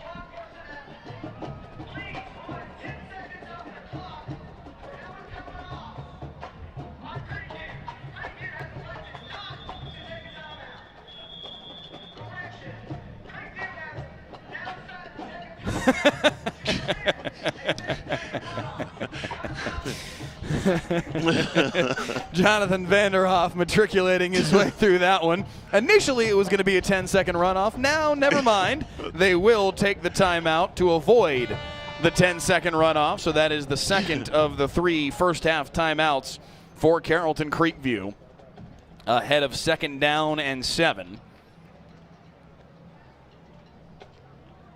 Big opportunity here for this Creekview offense. They have started to figure some things out themselves. They have certainly seen their defense figure some things out. If they can go down and get points here before halftime, certainly ideally a touchdown before halftime, and bring this back down to a 1-score game at the break after trailing 29-7, they would go into the locker room with a ton of momentum. Yeah, and that's what they have to do, is make sure that they let the defense into the locker room first, to let those guys get all the refreshments, because they are the reason that they are even close in this game. Your defense has done nothing but support you and get stops. You know, look, in all 3 phases of the game, they have to be on it here, coming up here in the 3rd and 4th quarter. But you're right. If they finish with some type of score here, I think it's going to go a long way for this Mustangs team. Option pitch. Shedd's going to look to throw it. Fires it near side, in and out of the hands of Amari Washington, and incomplete. They went with the razzle-dazzle, and it didn't quite work out. Yeah, that ball was just a little low from Shed, trying to get it out to Amari Washington, man, and Washington that's not able to get his hands underneath it. Now here's the dangerous part here. Still got 1:29 left. Yeah. I think they've just gone a little fast. West Mesquite does still have a timeout. 89 seconds left in this half. 3rd down and 8 for Creekview. They need the 35. Garcia, near side. Nearly caught, but no. Foot was out of bounds for Tayshawn Evans, and it's incomplete. And very quickly, Creekview's going to have to punt this football right back. Boy, and Tayshawn Evans, man, he has to talk about climbing the ladder to go up to even make a play on that, but no way he can get his foot down to pick up that 1st down. Just way too much air on it, and good thing he did, because you have a defender coming underneath it. Devontae Johnson in the vicinity. Johnson did a good job of knocking Evans out of bounds and making sure he didn't get a foot down in bounds. Punt nearly blocked by Bio. No flag down on the play, as he caught a little bit of the leg of the punter from Creekview, Kyle Lemon, but not enough to draw a penalty. A 32-yard punt. Another look at it here. Bio screaming off the edge. Really did a nice job of evading. That was a good sell job by Kyle Lemon. I was waiting on you to finish so I could tell you in the academy. He did award goes to. He was talking about Kyle Lemon. Boy, you have a future in acting, my man. That was I like that. I like that. That's what you got to do, right? To sell it. So now opportunity knocks for West Mesquite, taking over at the 41. Jaden Bailey, the backup quarterback, in there right now. Yeah. He hands off up the middle for Roshan Smith, who picks up 2, and the clock will run. Now Dotson comes in. So whatever it was a one-play deal, and Dotson's back out there. West Mesquite doesn't seem to be in a huge hurry here, as the clock now bleeds under 50 seconds. Handoff up the middle. Roshan Smith into the 2nd level. Down inside the 40-yard line. Now West Mesquite will hurry. 17 on the pickup. And a player down here for Creekview.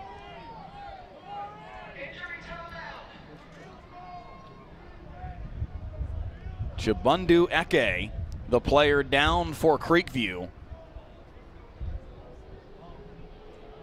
As you get another look here at the run up the middle from Roshan Smith. And Eke staying down after the play. Hey, great job by that West Mesquite offensive line. Again, I can't say enough of first quarter, man. They were winning the battle. And then the Mustangs have responded, man. We are in for a wild ride in the second half. I'll tell you what, Creekview.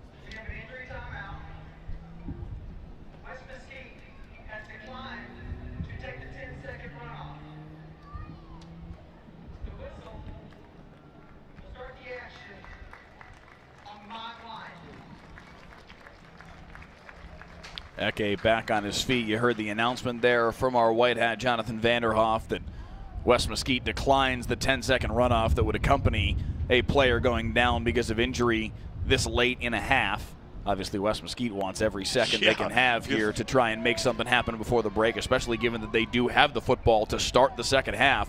A chance to double up here for Steven Jackson's team around halftime.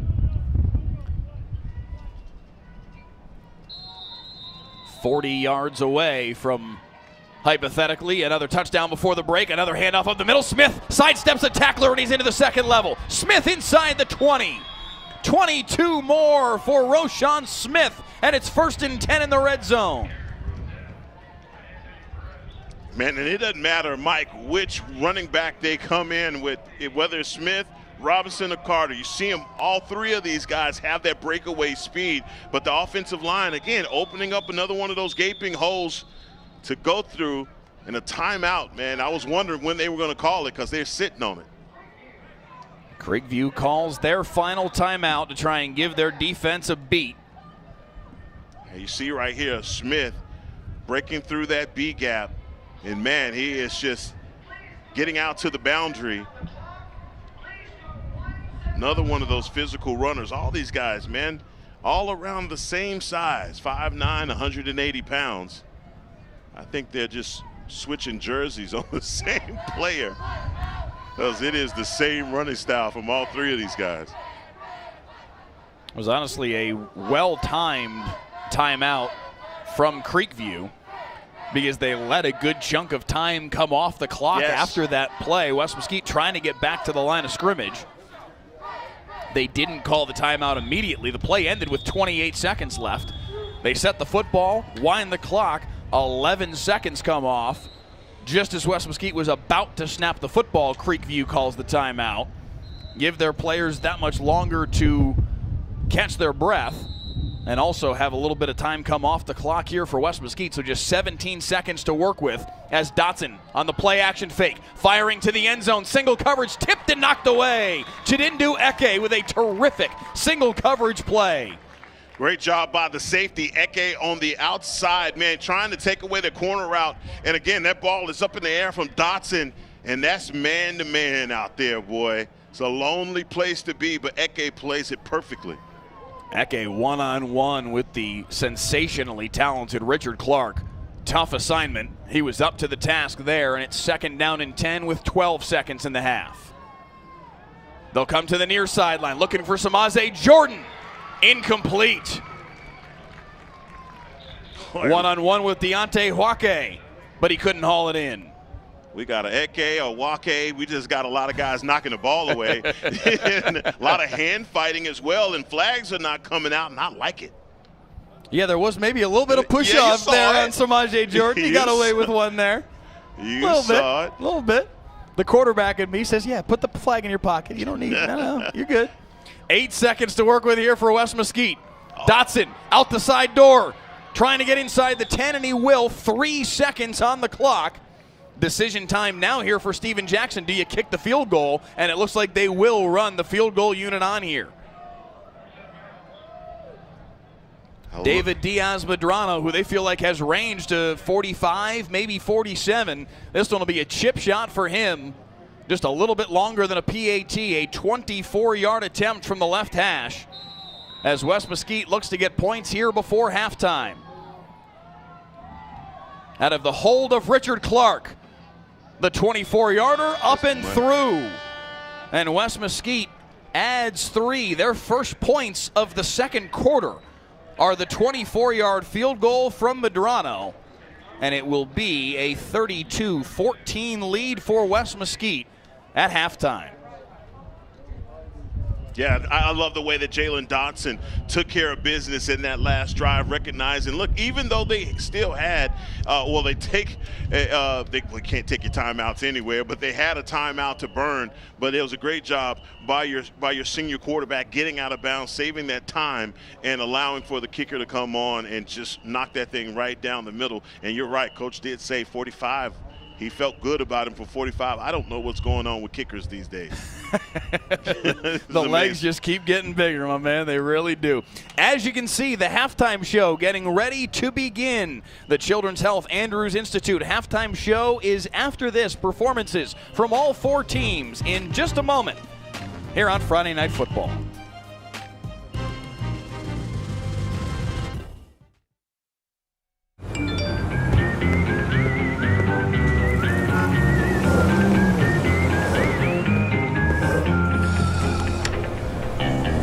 Thanks, Delkus.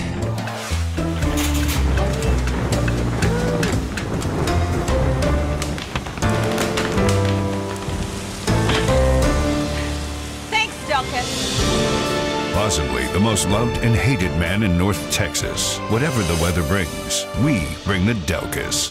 WFAA has a legacy of changing the system.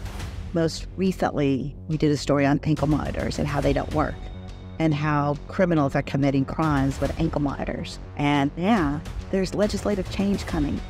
Our 2-year investigation caught the attention of state representatives. Now, it's a crime to cut off ankle monitors.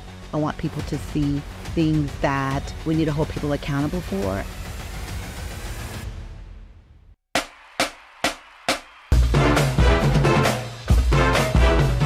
And now, the Friday Night Football halftime show, sponsored by the Children's Health Andrews Institute.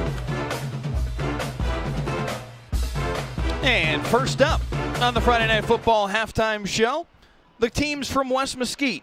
The Burnt Orange Band under the direction of Jennifer Borders, the West Mesquite High School Color Guard under the direction of Marvin Alexander. We hope you enjoy the show.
I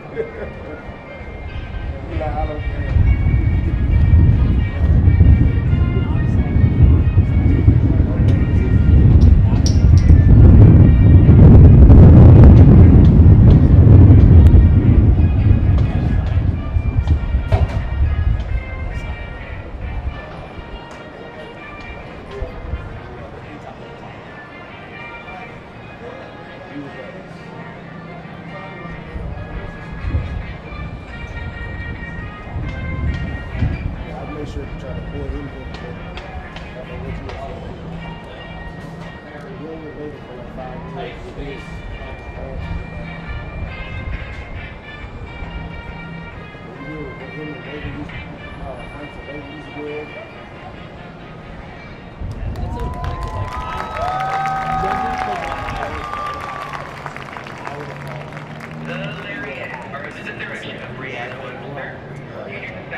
Ladies and gentlemen, please direct your attention to the aisles and the field. Creekview High School proudly presents the award-winning Snowballs of Creekview.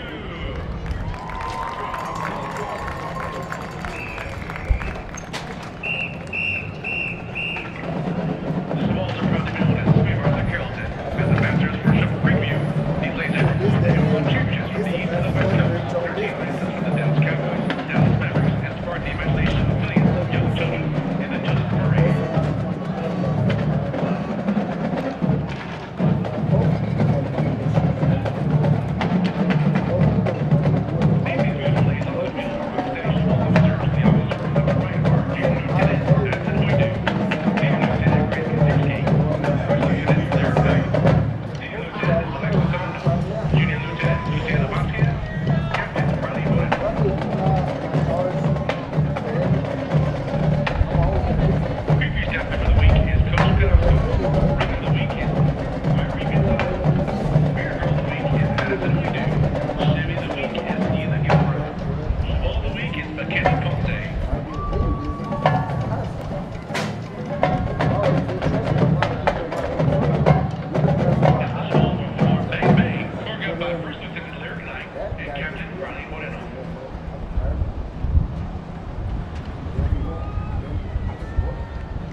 Andrew Webb, Daniel Shin, Marcus Alvarado, Ian Milligan, Jacob Castillo, Luke Sullivan, Nadine Robbie, Kelly Clark, French Gonzalez, Lucia Quintana, and Mike Scarma, and trumpet solo, Terry Martinez.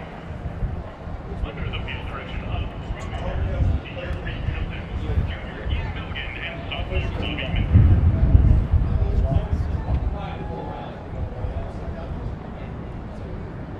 Now we invite you to sit back, relax, and enjoy the sound of the Creekview Mustangs Marching Band.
right, a terrific show from the Creekview High School Band and the Creekview High School Color Guard. Arturo Dennis, the director of the band. Elena Phillips leading the way for the Color Guard. A spectacular show that even got the stamp of approval from our statistician, Robert Walton. My wife, Erin, texting me how fantastic a job they just did. Appreciate the show very much. We will be back to wrap up the Friday Night Football halftime show, sponsored by the Children's Health Andrews Institute, after this.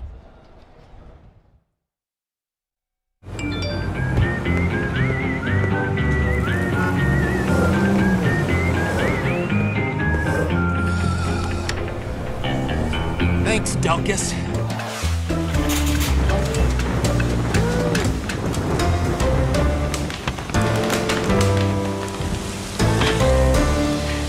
Thanks, Delkus. Possibly the most loved and hated man in North Texas. Whatever the weather brings, we bring the Delkus. WFAA has a legacy of changing the system. Most recently, we did a story on ankle monitors and how they don't work, and how criminals are committing crimes with ankle monitors. And yeah, there's legislative change coming. Our 2-year investigation caught the attention of state representatives. Now, it's a crime to cut off ankle monitors. I want people to see things that we need to hold people accountable for. End zone shot. What a catch! Catch a live broadcast of every play of the biggest high school football games. Next week, DeSoto at Duncanville. Stream the broadcast free next Friday night at 7 on WFAA+. North Texas, it's a hot one today. If you're planning on taking your pups out, make sure to protect their paws. That asphalt is going to be hot. Thanks, Delkus.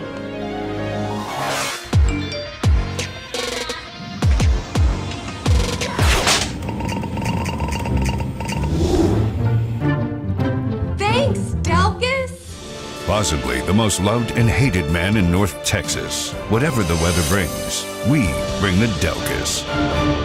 Discover WFAA Plus, a live 24-hour stream of WFAA news and exclusive digital content, all completely free. Now available on Apple TV, Roku, and Fire TV. Download WFAA Plus today. Right now in Terrell and in Dallas, your heat index is 107. Everyone in McKinney is dead. It's hot in McKinney. We'll fix that probably. Possibly the most loved and hated man in North Texas. Whatever the weather brings, we bring the Delkus. Hey, I'm Jason. And I'm the other Jason. We're the co-hosts of Y'all-itics, the unofficial political podcast of Texas. So each week we invite on change makers for cold beer and candid conversations into the issues really affecting Texans. Yeah, and we're bringing in diverse viewpoints so you get to listen and really understand. This is solid information and a deep dive you're not going to get anywhere else. Not to brag, but just to brag a little bit. Okay, a little. We've been trending and making headlines. Plus, we have more than 1 million downloads. And still counting. In a world filled with motion, we are the constant. Filled with storms, we are the calm. Filled with uncertainty, we are reassurance. We bring the truth. We bring hope, conviction, a legacy of grit, determination, honesty, and relevant reporting that doesn't just inform, but inspires. We are WFAA. Thanks for downloading the WFAA Plus app. The main page is a live stream of WFAA programming, and you can find on-demand stories as well. Just click a tab at the top of your screen and scroll down to find WFAA original programming.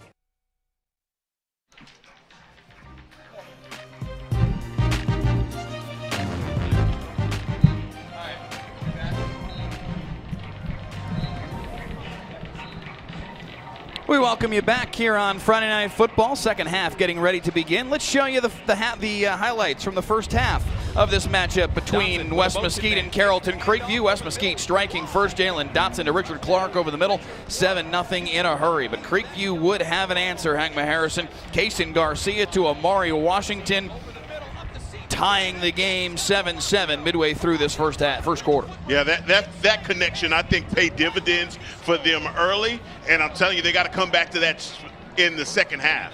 Later in the period, though, Demarion Robinson. This was only 32 seconds later that he was in the end zone. 15-7, West Mesquite with the lead. Then Dotson to Clark. They had A 4th and 4 situation, drew him offside, got a free play, and made it pop. 22-7 West Mesquite. And only a minute and 2 seconds later, they were in the end zone again. Robinson with his second touchdown run of the period. 29-7 West Mesquite after one. But Creekview had the better of play in the second quarter. Garcia to Washington again for the touchdown, 29-14. It is 32-14 now at halftime, Heckma. And it seems as though Creekview has figured something out defensively to make this a tighter football game and get themselves back in it at least a little bit. Well, they were gifted those 2 4th down opportunities. They got stops there, and I think that made the difference, set them up in favorable field position. They executed. Here's the deal. I think that you have your quarterback right now in Kason Garcia that's had an opportunity to chill out a little bit because, look, he came into this contest probably nerves a little too high for him. Man, he had some throws that were very erratic. Man, if he can just calm himself down, he can get his team back in this ball game. No doubt about it. Let's show you the halftime stats here real quick. Again, 32-14, the halftime tally in favor of West Mesquite. 248 total yards for the Wranglers. And, of course, Demarion Robinson leading the way with those pair of touchdown runs, just shy of 100 rushing yards on the day. Look, 183 yards on the ground, 65 in the air. Look on the other side for the Mustangs. They go 153 in the air. That 19 is a lonely place to be for your rushing yards also. They got to make it up somehow, and I think they stayed with the aerial assault. Creekview down 3 scores to start the second half, set to kick it away. Dusty Ortiz, their head coach, told us about how they are prone to kick some surprise onsides, try and kick it at one of the up men, try and create some havoc. Will they elect to do so here to start off this third quarter? Richard Clark, the man deep to return for West Mesquite, as we are ready to get the third quarter underway.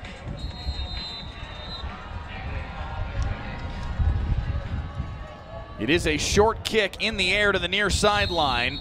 Fair catch called for and made by Devin Blackerby. They'll spot it at the 37, and that's where West Mesquite will have the football to start this third quarter.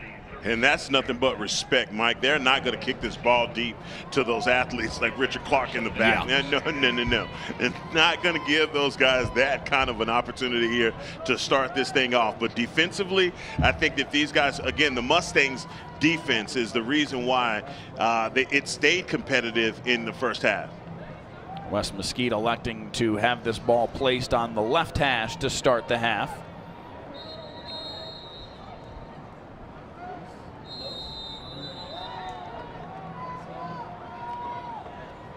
Handoff for Robinson. Big hole again. Demarion Robinson already with over 100 rushing yards on the day. Now inside the 25-yard line and finally run out by Anthony Perez. 43 on the carry. I mean, the left side of this offensive line, we've seen it in the first half. The way that these guys just pretty much bulldoze that defensive line over to one side and open up this hole for Robinson. And this kid has had himself a ball game. Still looking hobbled, though. Something's going on. You know he has that burst. Usually he'd have taken that one to the house. 141 rushing yards now on the day for Demarion Robinson.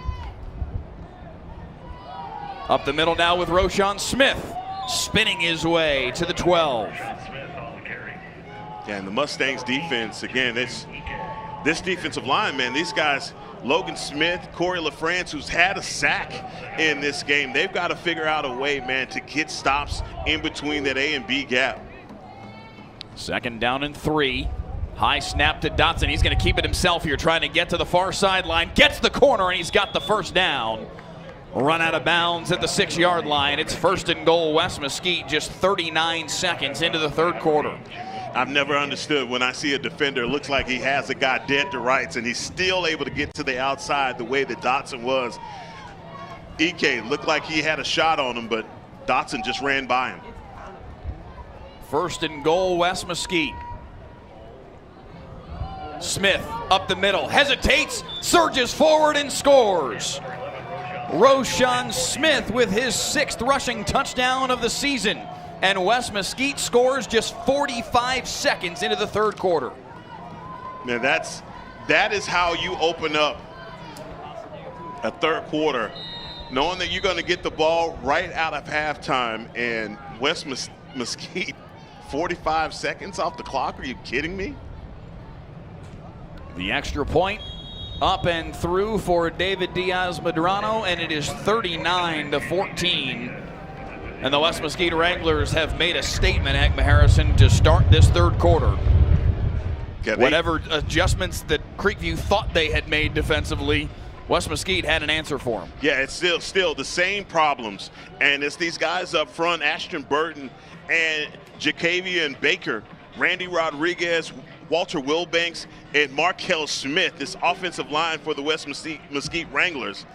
Boy, talk about canceling Christmas. These guys may be Santa Claus after all, with the way that they are allowing for Demarion Robinson to run. Get out of my head. Look, I'm bringing Christmas back into it. Come on. Hey, man, this is what you call getting it done, though, Mike, man. The way that this offensive line has produced. Again, Jalen Dotson hadn't really had to do much in the air. It's been the ground attack that really has made the difference in this game. Kicking with the win this time, a line drive kick from Efrain Ramos. From his own 15-yard line, Amari Washington trying to make a play, stacked up at the 24-yard line. Good coverage downfield by Keyshawn Green, and that is where Creekview will begin this possession very quickly, down 25 here on their home field. Kaysen Garcia and the Mustangs offense is going to have to go nuclear in this second half. Yeah, look, and the one thing about it, you see on the kick return, Amari Washington, don't know what happened. He's trying to come across the field, and it looks like he came up lame. And so you need to do all this work, and you don't have one of your number one weapons. The last thing that Creekview needs right now is to be down any of their big bodies. Handoff to Kenyon Evans, spins off a tackle in the backfield, and turns it into a gain of 4. Somehow. Jacavian Poe, number 44, breaks through that offensive line, and, man, it looks like this is about to be a tackle for a loss. You see him right there by himself. He's trying to hog tie him, but he misses. It allows him to pick up some positive yards. 2nd down and 6 as a result.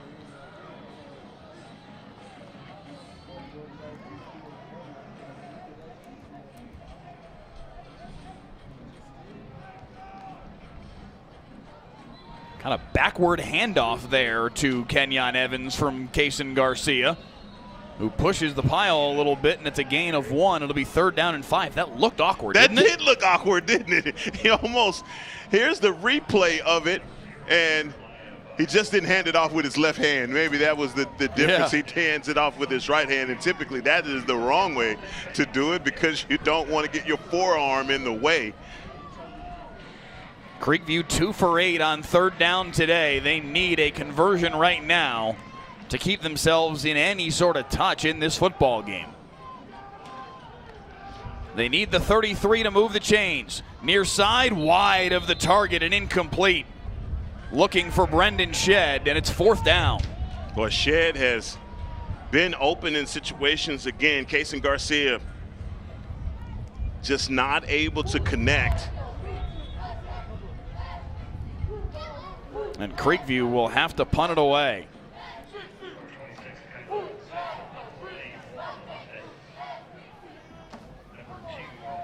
Not the afternoon that Dusty Ortiz and his team thought they were going to have. It got sideways for them there late in the first quarter, and they just haven't really been able to get back on top of things. A little surge of momentum in the second quarter, but that's about it.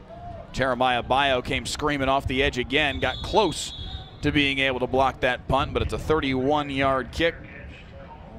And West Mesquite will take back over in firm control of this football game. Yeah, they've got to figure out a way to block Jeremiah Bio right there. He's come close. This is the 2nd time. We were joking a little bit about Kai Lemon and his acting job, but I think the next time they don't block Jeremiah Bio, he won't be acting. First and 10 for Jalen Dotson. Ball at their own 41, and West Mesquite with an opportunity to go hunting for an early knockout blow here. Yeah, that's what that would be. Smith on the carry. Pushes forward for 4. You imagine now for Jonathan Allen, the offensive coordinator for West Mesquite, Steven Jackson, their head coach, you probably do want to slow things down just a little bit here. Try and eat some clock now that you have built what is officially a 4-score lead, up by 25. Never mind, Dotson's going to heave it deep, looking for Richard Clark, single coverage. Did he catch that football? Yes, what he a did. catch by Richard Clark, despite the flag. There is another flag back by the line of scrimmage that may negate all of this. We may get offsetting penalties and replay the down if it's a hold on the offensive line for West Mesquite, which would be a real shame because that catch by Richard Clark was outstanding. That would have been his second outstanding catch of this game. Remember him showing the late hands on the touchdown. But my goodness, somebody's going to owe him lunch from the offensive line if they were holding. Because that was one heck of a catch. Officials communicating with one another. Tell you how you know it's against West Mesquite, the holding. Nobody's moved yet. The West Mesquite offensive line started walking forward when they saw the pass interference. All right, let's go. Here we go. Oh, wait. Yeah. One more look at it just because. Goodness gracious. That's and one right there. Richard Clark is for real. Yes, he is. Only 5'10". He plays a lot bigger than that. Yeah. Redo, 2nd down and 6. Handoff up the middle. Smith bouncing off a tackler in the backfield. It pushes forward for 2. It'll be 3rd down and 4. And Marcel Davis, number 25, their linebacker, he's been playing absolutely great today. Obviously, with the not running the ball, with them running the ball, he has had his hands full. But that linebacker can't do it by himself. He needs some help.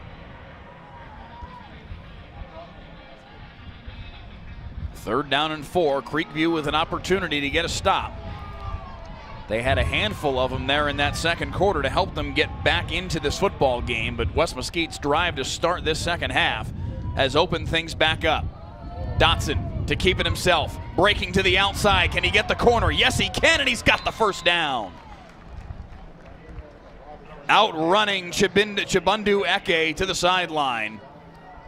1st and 10 in Creekview territory. Jalen Dotson with the deceptive speed on the outside, and Eke looks like he has the angle on him. Here again, you see him right here at the edge. It's just a foot race. Nothing deceptive about it. He's just fast.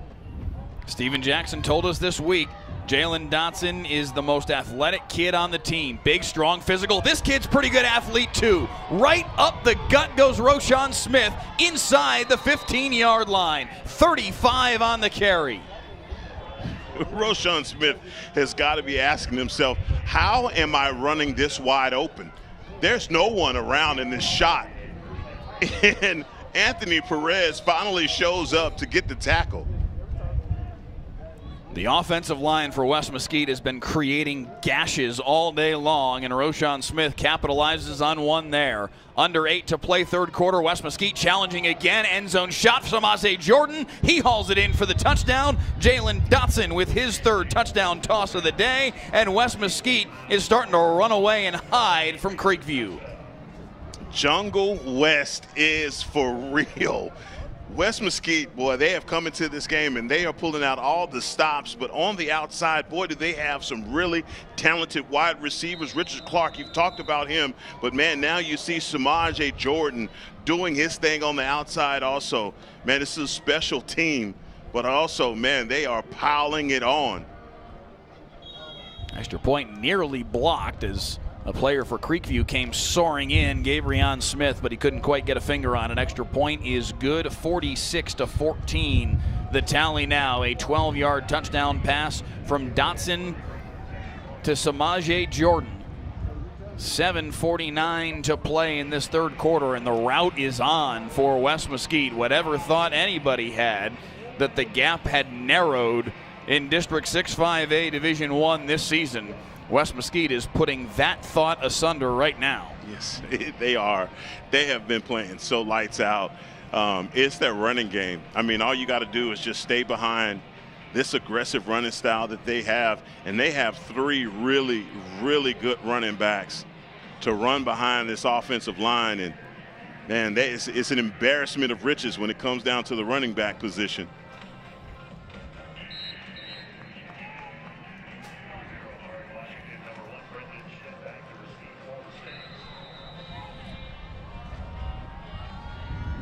West Mesquite up to 370 total yards of offense on the day, and a 46-14 lead. Kickoff fair caught at the 15-yard line. That'll come out to the 25 for the Creekview Mustangs. This game moved up to a Thursday 2 p.m. kickoff because of thunderstorms in the forecast tomorrow. There was a game scheduled here tonight at 7 o'clock. Carrollton Newman Smith playing against Dallas Adams at 7. This game tomorrow here on Friday Night Football, another matinee, a 1 p.m. kickoff to try and get it in before those storms roll in tomorrow evening. This one should be a ton of fun. Allen and Prosper in a top 10 clash in 6A. Hope you will join us for that one. It will be terrific. Texas high school football gods have smiled on us once again. Yes, they have. What a great matchup. Motion man is shed. Garcia pressured again and sacked. Bottled up in the interior. Jaquavian Poe leading the charge. Yeah, Big Poe. He's missed a few times. That time he said, I can't miss again. And now you're starting to generate pressure with just 4 guys, and that's just stealing. A loss of 4 on the play. It's 2nd down and 14.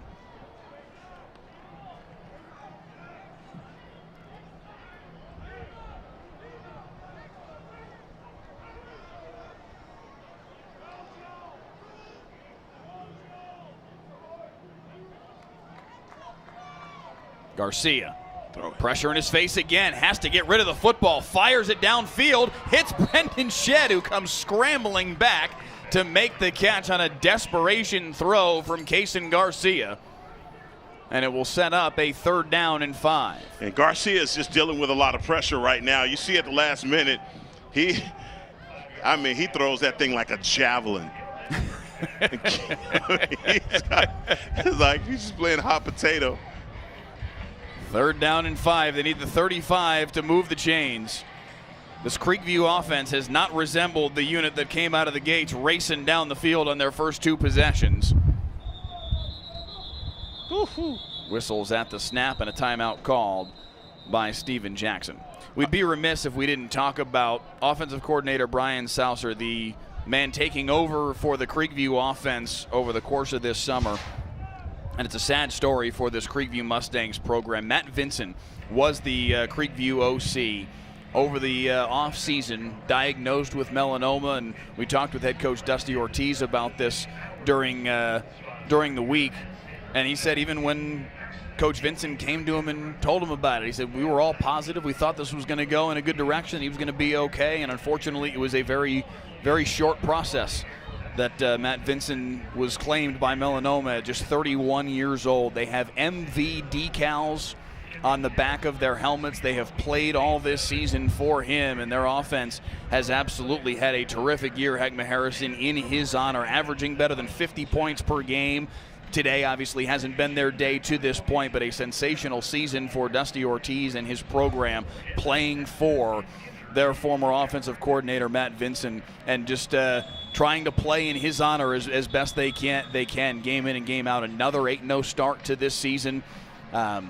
Just a reminder of the fact that it is so much bigger than football, but these kids playing for him all year long. Yeah, that's what a sad thing to hear about. A young man At 31 years old, that is, unthinkable. But, good for this football team to remember who he was and how he represented this school. Fumble here on the 3rd and 5 connection to Tayshawn Evans. He loses the football. West Mesquite pounces on it. Adrian Holly with the recovery. And Tayshawn Evans is down after the play. He was undercut awkwardly. Yeah. And I think that's part of why the ball squirted loose of his grasp, was because he was in some pain as he got hit. It looked like kind of in the knee or certainly lower leg area. He would have had the first down based on where he was being tackled, but the ball squirts out of his hands. West Mesquite pounces on it. And that's just one of those awkward plays, is just boom, boom. As soon as you catch the ball, you have a guy underneath you.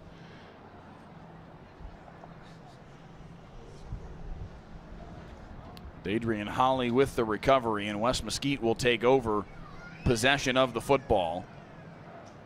Oh. But Evans still down on the turf, being tended to by their athletic training staff. Tara Humphrey, Brianna Williams, head coach Dusty Ortiz out there to tend to him as well. Yeah, Tayshawn Evans, a kid that has 27 receptions on the year, 321 yards, 5 touchdowns. He's been one of their guys all season long. Really important piece of what they have done offensively all season long.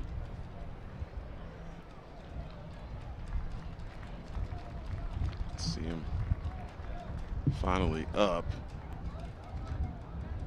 And it looks like he's kind of grabbing at his midsection, right? It yeah. looks more like, I thought based on the way that he was hit, that perhaps it was a leg injury of some kind, but it looks like he's either holding his shoulder in a position to try and keep it from hurting more, or is he trying to grab at his chest? It's not entirely clear, but certainly hope the young man, junior wide receiver for Creekview, will be okay. Yeah, looks like his afternoon may be done. Yeah, unfortunate, like you said, it looked like it would have been good enough for a first down for the Mustangs, and unfortunately the ball comes out at the last minute, and the Wranglers get on top of it. So West Mesquite's going to go with the backup quarterback now, Jaden Bailey, the sophomore coming on. Out there alongside Kamari Carter, a junior, and Carter will get the carry on the first play of the possession into the second level. He's got the first down. Goodness. Mike, you or I could run behind this offensive line, man. Right? These guys are just, I mean, they are moving bodies. Yeah, they are maulers, really. I mean, you've got a bunch of big guys up front, but they are absolutely mauling this Mustangs defensive front. Ashton Burton, the veteran left tackle, doing a nice job. Jakevian Baker, their offensive guard, really the leader of that O-line and a glue guy. Markel Smith, they call him Cheese, has 6 or 7 offers, an athletic football player that their head coach Steven Jackson really likes. Randy Rodriguez, their starting center. Walter Wilbanks, the right guard. They have been moving bodies all day long up front. Don Canyon, you see there, number 33, the freshman tight end, helping to clear the path. Demarion Robinson, Kamari Carter, Roshan Smith, all having big days. As West Mesquite just keeps pounding the football. Robinson with 141 yards, Smith with 120. Carter now getting some more carries. He's close to first down yardage. It'll be 3rd and 1 after that 2-yard tote. Yeah, and I know this game got moved, but I will say this, man, it wouldn't have mattered if they played this, tomorrow night. Yeah. You still would have gotten this version of West Mesquite. This running game is lethal. Yeah, that was one thing Steven Jackson said. He said, we were willing to leave the game on Friday and kind of take the risk because the way that we run the football, we would have been fine with it being a wet situation. In fact, moving it to today might have been a slight advantage to Creekview with how much they throw the football. Nice move in the interior, and Kamari Carter is in the end zone. Nice little sidestep, and he's got a touchdown run on the day. Hey, Kamari Carter with the move. Look at how quick and sudden this is right here. Oh, my God, he broke him out. Oh, my God, that's an ankle breaker. That's taking you out of your spat. That's a move right there. 4 plays, 40 yards, and a $158, and another 6 points on the board for West Mesquite. And it is an absolute blowout today here at Standridge Stadium. 53-14, the lead for the Wranglers on a matinee edition of Friday Night Football. WFAA has a legacy of changing the system. Most recently, we did a story on ankle monitors and how they don't work, and how criminals are committing crimes with ankle monitors. And yeah, there's legislative change coming. Our 2-year investigation caught the attention of state representatives. Now, it's a crime to cut off ankle monitors. I want people to see things that we need to hold people accountable for. Thanks for downloading the WFAA Plus app. The main page is a live stream of WFAA programming, and you can find on-demand stories as well. Just click a tab at the top of your screen and scroll down to find WFAA original programming.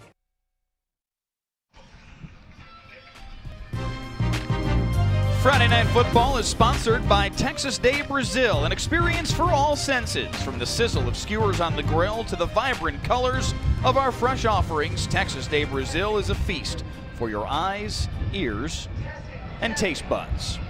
53-14, the tally in favor of West Mesquite. The Wranglers have come out and shown who they are this season. Their most impressive performance so far this year. Yeah, this is a butt whooping right here, boy. This is a Wrangler squad that obviously has come into the building with a ton of confidence. And for Creekview, just basing it off of last year's game, it's one where they're just in these guys' heads. Come in undefeated, and as good as the Mustangs have played, my goodness, momentum is going back the other way. And how? West Mesquite sideline fired up. 4 minutes left in the third quarter, up 53-14, and they're still bouncing on the sidelines, firing it up for the kickoff coverage team. Coach is probably like, coach for the other on the other side, Dusty's kind of saying like, come on guys, calm down a little bit, okay? Don't do that. We got enough problems to deal with right now. Kendre Law in the YouTube comment says, run the clock, it's over. It is over. It was an OVA? It was OVA, yes sir. Right up the middle and into the second level. A good carry on the first play of the possession from Kenyon Evans. Give him 8 on the carry. Mike, I tell you what, no matter what the score is, I can't say enough about these two head coaches and what they have done for these programs. I mean, it has been a process, but Dusty Ortiz comes into this game undefeated. I mean, puts a team together that can compete. West Mesquite, Steven Jackson, again, man, everything about him in our interview with him, I like this guy. It didn't even matter that he's, from the Coach Samples coaching tree. I like him a lot. Doesn't hurt though, right? But I just like everything that he talked about these young men, not just football, about preparing them for life in general. He knows his responsibility as a head coach in West Mesquite goes far beyond football, and that's some of the things that he's trying to prepare these young men for. And man, Mike, we've interviewed a lot of coaches, and so when you talk to those coaches that have that humility about them, that understand the job that they're doing is going beyond just the field, and it's the principles that they're putting together. I really, really love and enjoy those conversations. Yeah. Gavin Palacio on the reception there. It's so impressive what both these coaches have done. And listen, Creekview season doesn't end because of this loss. They've got a big game coming up 2 weeks from now against Carrollton Newman Smith that will be potentially a second-place game in this district, depending on what happens between Newman Smith and West Mesquite next week. West Mesquite has certainly made a statement that leads me to believe that they're still the best team in the district, but Newman Smith will have their opportunity a week from tomorrow on Halloween to have their say within this district. And then Newman Smith and Creekview will play in the season finale on this field here at Standridge Stadium. So there's still season left to play for here for Creekview, and they've already punched their ticket to the playoffs with the way that they have started this year, 8-0 and 6-0 in district. Now, this is a good team. They have a great quarterback as well. I talked about earlier in the open, kid didn't play any football in middle school. First time getting a chance to play football is in high school, so he's still developing. So much he's still learning about himself in the game of football. Right up the middle for Kenyon Evans and a first down. Can't help but wonder how the interception on the first play of on the first possession of the football game for Creekview may have changed the tenor of this game a little bit. Flag here at the snap for a false start, and please don't misunderstand me. It's a 53-14 score. I'm not saying it would have flipped the outcome in any way, shape, or form, but Creekview looked sharp on that opening possession prior to a double tip drill interception by Devin Blackerby just a minute 40 into this football game. Prior to that play, they were humming, flying down the football field. Kason Garcia had it working, was hitting Gavin Palacio everywhere. Amari Washington looking sharp. If they go down and score and they start this football game up 7-0, how much might that have changed just their belief?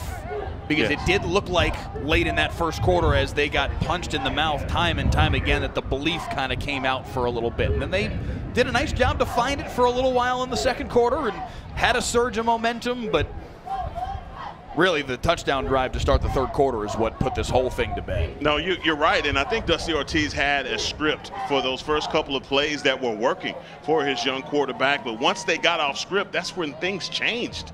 Garcia kind of lost his rhythm, but you got to give credit where it's due to the Wranglers defense and the job that they did getting the stops when they needed it as well. They answered.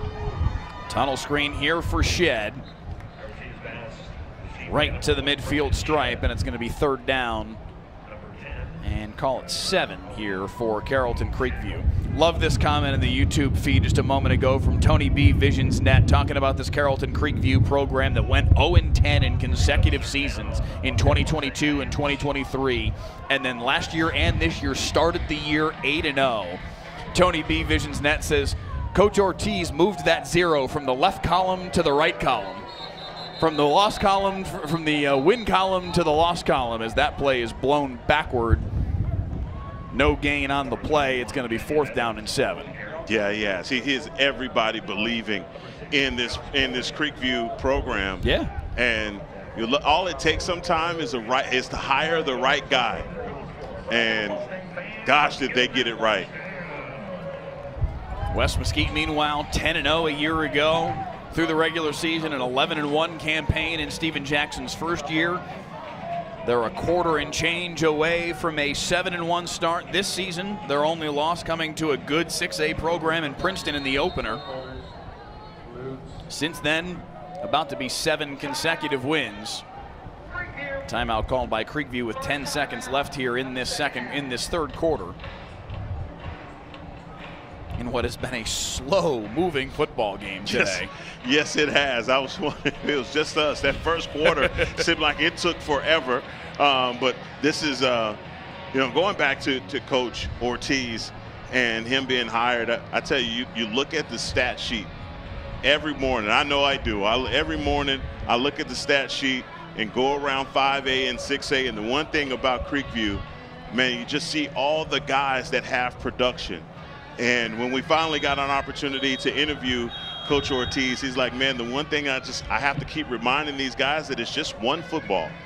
And it's typically 8 guys with catches, 2 or 3 different running backs with production as well. Man, he really has turned this into a factory around here for the Mustangs. And I love it. I love to see it. And I love what you said about this loss, is that really they shouldn't look. This isn't going to change a thing about their playoff outlook. They still have a pathway through the playoffs. 4th and 7, a deep shot here for Garcia, looking downfield and hauling it in.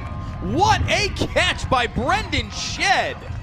40 yards on the play. How about that for what may be the final play of the third quarter? He and Devontae Johnson man-to-man on the outside, and you got a linebacker hybrid on a running back, and great job by Brendan Shedd coming down with that ball. Creekview, it hasn't been their day today, but they still have some dudes, and they're going to be a problem for somebody here going forward with the rest of their season. 53-14 the tally as we head to the fourth. Mustangs knocking on the door when we return.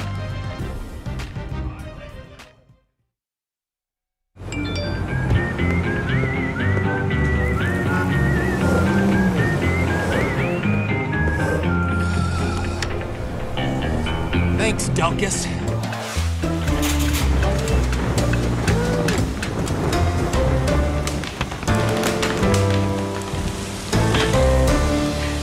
Thanks, Delkus.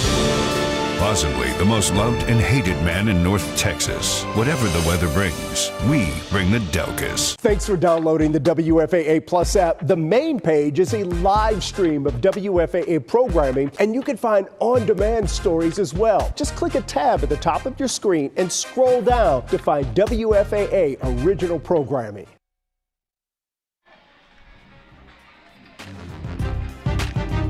I'm just going to put it out there right now. I'm expecting each and every one of you to be tuned in tomorrow afternoon. 1 p.m., the kickoff in Prosper. The Allen Eagles and the Prosper Eagles, a top 10 battle in 6A. A terrific football game on deck. You can watch it live for free on WFA Plus and the WFA YouTube channel. First and goal, handoff to Shedd, who just made a terrific catch in traffic deep downfield on a 4th and 7. No gain here on the play. It'll be second down and goal, but that was a sensational catch. Yeah, Mike, as you say, know the assignment. Everybody, we're expecting you to be back. Right. What a game that's going to be, man. Unbelievable. 7-0, 2 7-0 squads, 5-0 in district. Unbelievable quarterback play. An offensive line for Prosper that defies logic. 4 of their 5 starting offensive linemen are Division I recruits. 3 of them Division I commits. The 5th one going to play Division III football. They throw this to the motion man Flores, breaks a tackle, run out of bounds, maybe a gain of a yard. Yeah, Bryce Gilmore for Prosper, 6'5", 300 pounds. I don't know if they feeding these kids these days, but I'm telling you, grocery bill has got to be crazy. How do you feed that? I mean, Zayden Krempen, man, he is 6'4", 280 pounds. Unbelievable. When Prosper, they've got to figure it out on the O-line. Biggest Allen Prosper game there has ever been. 3rd and goal from the 8. Play action fake to Shedd. Garcia, end zone shot. Oh, what a catch. Did he haul that in? Foot in bounds? Yes, he did.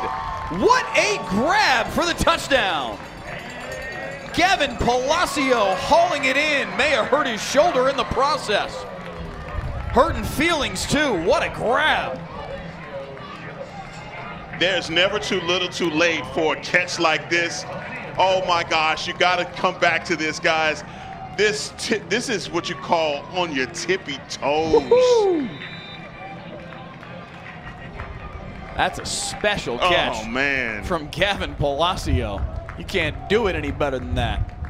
8-yard touchdown grab. Extra point up and through. 53-21 the tally. 10:18 to play in the fourth quarter here on this matinee edition of Friday Night Football.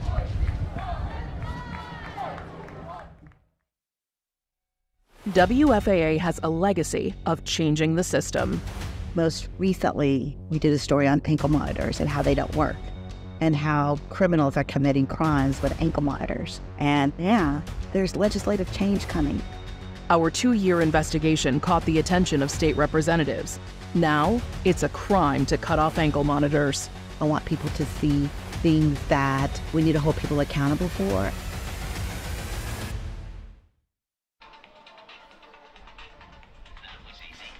Friday Night Football is sponsored by Texas Day Brazil. More than just a steakhouse. At Texas Day Brazil, it's not just about the meats. Our vibrant salad area with over 50 gourmet selections and fresh hot bar options ensure a balanced and unforgettable feast for every palate. 53-21 the tally, still all West Mesquite. Little onside kick action here, perhaps. A little squib kick up the near sideline. Oh, if that had stayed in bounds, it would have been trouble. Rolls out of bounds, did touch a hand on its way through. Yep. There was an opportunity to field that for West Mesquite, so they are going to mark that out of bounds. That's not a penalty. What a squib kick, though. Boy, if that one just happens to ricochet off of a body part, maybe an opportunity there for the Mustangs. Still staying aggressive for Coach Ortiz's group. I'm honestly surprised we haven't seen more of that today from Creekview. I think we would have. It just, man, the momentum was so one-sided. I think, you know what it was? It was the fake punt early that kind of set them up for that not happening. Yes. When that went bust and went to the touchdown, led to the touchdown, they made it 22-7. 3.5 minutes left in that second quarter, in that first quarter. Certainly not Dusty Ortiz's plan, and from that point forward, it was pretty heavily slanted in West Mesquite's direction.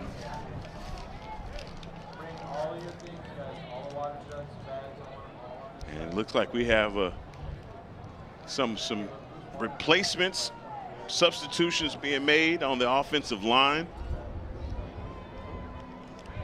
A good day's work for a lot of those guys, man. Randy Rodriguez still out there, one of the few starters still on the field for the offensive line, the starting center. As that play goes nowhere. I think they're still on Randy for the high snap in the first half. That may be why Randy's not over there drinking Gatorade right now. That's a punishment. Hey, man, all the way these guys move bodies tonight. You're right. Today, Randy Rodriguez deserves a breather as much as anybody. Yes, he does, man. Great. Look, the offensive line is really the reason. They got it done. Yeah. Walter Wilbanks still out there, I was just about to say, Walter Wilbanks is still out there. 3rd and 9. Swing pass far sideline, incomplete as Jaden Bailey, the sophomore backup quarterback, getting some reps here in mop-up duty. 4th down and 9, and West Mesquite will have to punt it away. West Mesquite will improve to 7-1 on the year, 6-0 in District 6-5A Division I. They have 2 games remaining on their district slate after today. At home against Carrollton Newman Smith, the other unbeaten team in the district, and then at Sunset to round out the season. An opportunity for a second consecutive year of 8-0 in district play. That bounces in Creekview's favor to the 49 and is down there. Creekview again going into their bye week now before they play Newman Smith in the finale, and then both these teams will be in the 5A Division I Region 2 bracket of the playoffs. A year ago, West Mesquite lost in their second round game, area round matchup against a good Midlothian team, 45-21. Creekview lost in the first round against Frisco Reedy, 55-16. We'll see whether they slide in as the 2 seed or the 3 seed out of this district, depending on what happens in that season finale against Newman Smith. Garcia pressured again, able to dance away this time, squares up, fires downfield, looking for Washington. That's going to draw a hold. Josh Boyd got a handful of Amario Washington's jersey. It'll be a free first down. And that ball is, look, you're looking at Garcia. He is dancing around the pocket, trying to escape. He gets away from Jeremiah Bio once, and still Jeremiah Bio keeps the pursuit and affects that throw. But boy, Josh Boyd, he just can't cover for 10 seconds, and that's what he needed to be able to do. And look, fortunately for him in high school, it's not a spot foul, but that is a first down. First down at the 36-yard line. Shed will come off for this play. You see him running to the sideline.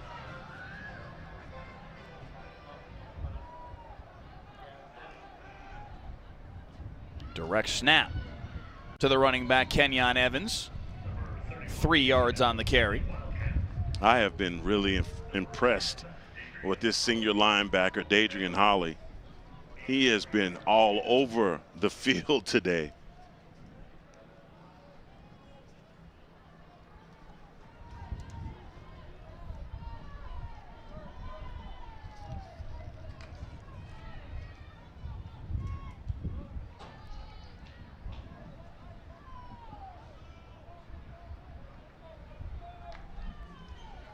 Second and 8, handoff up the middle for Evans, and nowhere to go. Not only him, Jeremiah Bio. It's a guy converted from wide receiver to defensive end. And look at that, loses his hat just in time for us to see us. To see him. You know, don't see that too often. A guy going from wide receiver to defensive end. Maybe wide receiver the safety. Yeah, maybe. Not putting your hand in the dirt. Yeah. But boy, it has worked out. He's put on a little weight. He's certainly adapted to the position and starting to see some offers come in. Yeah, he's got one rush, and that's speed. That first step is lightning quick. Third down and 7 here for Kaysen Garcia. Motion man is Flores. They try and set up the tunnel screen again. Palacio breaking into the second level. Stood up, though, right before the sticks. It's going to be fourth down. Well, hang on. Now they will change the spot. The line judge on the near side says it is a first down. That was interesting. Because the far side line judge did not agree, but overruled. It looked like he had gained the first down, then maybe worked his way back behind the line. Yeah, they definitely gave him forward progress. One official deeming that forward progress was stopped rather than him giving up ground of his own accord, and Palacio moves the chains. Now he'll be on the receiving end again here on the near sideline. Out of bounds at the 17. A gain of 9 on the play. It's a second down and 1.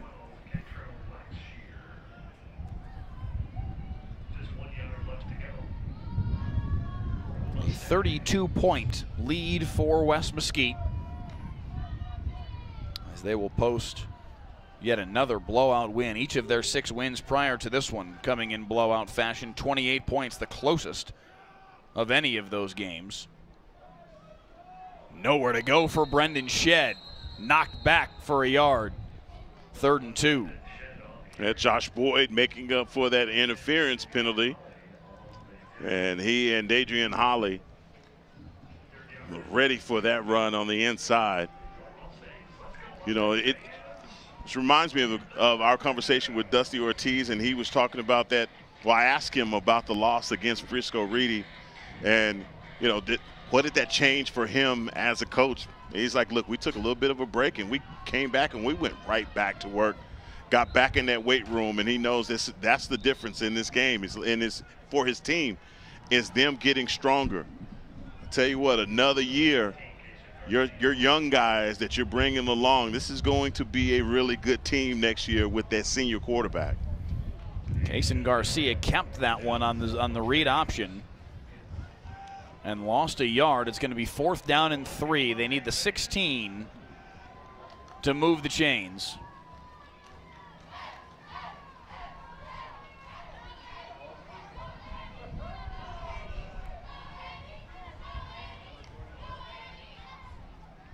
Garcia flips it downfield. Catching it but out of bounds is Amari Washington, and it's a turnover on downs. Yeah, Amari Washington just gets bumped out of bounds, and no way to come. The official didn't, Usually you see the official throw his hat in that situation to signify that he's out of bounds, but too little too late. Nothing he can do to be back, get himself back in play.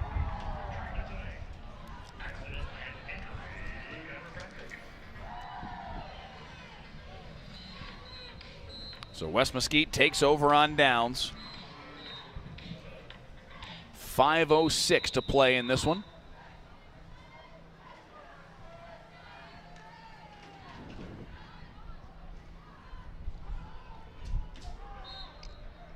Handoff up the middle, gains just 2.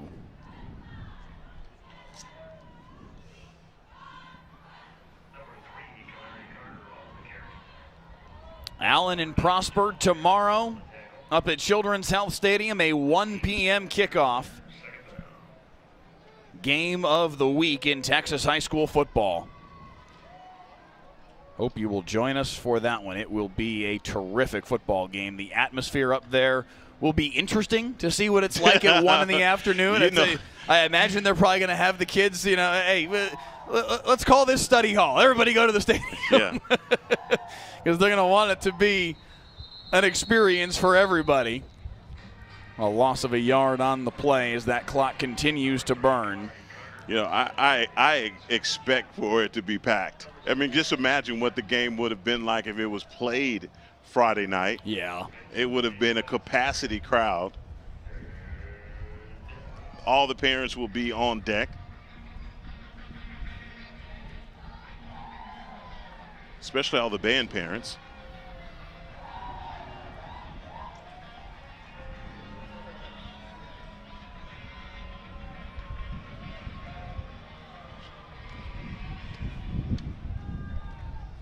Over the middle, nearly intercepted. Would have been a terrific diving pick. Anthony Perez almost got a handle on that one. Would have been his second interception of the year.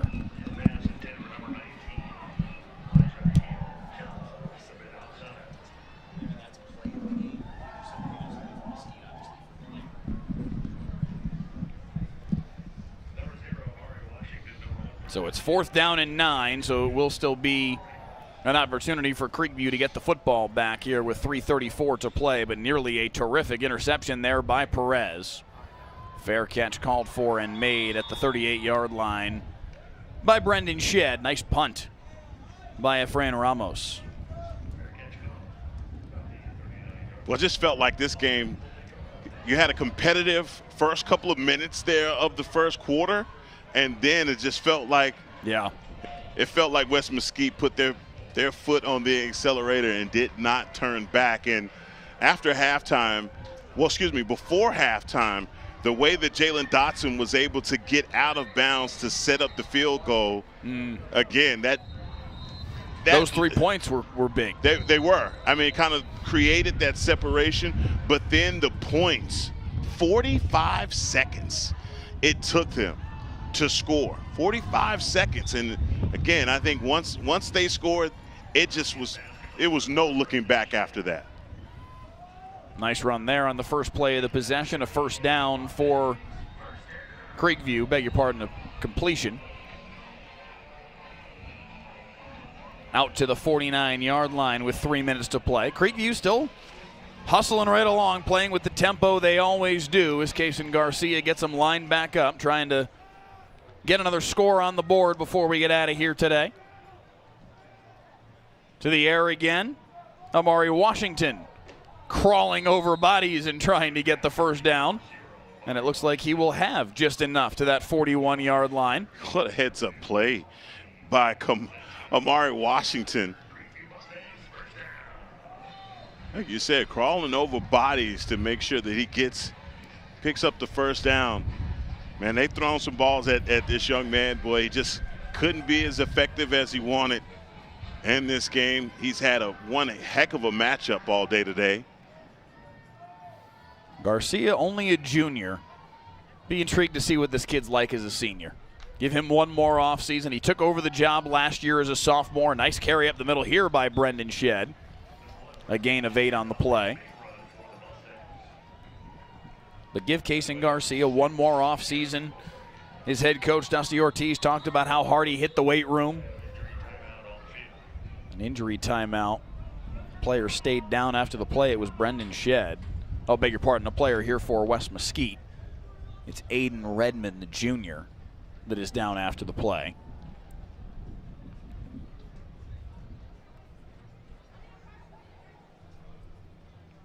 Looking down at his, I believe it's his ankle.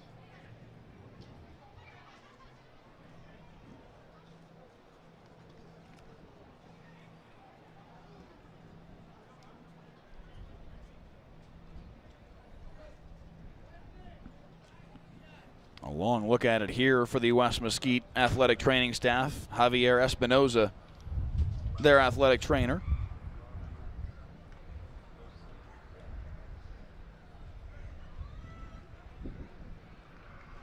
Yeah, wouldn't think it would be a cramp.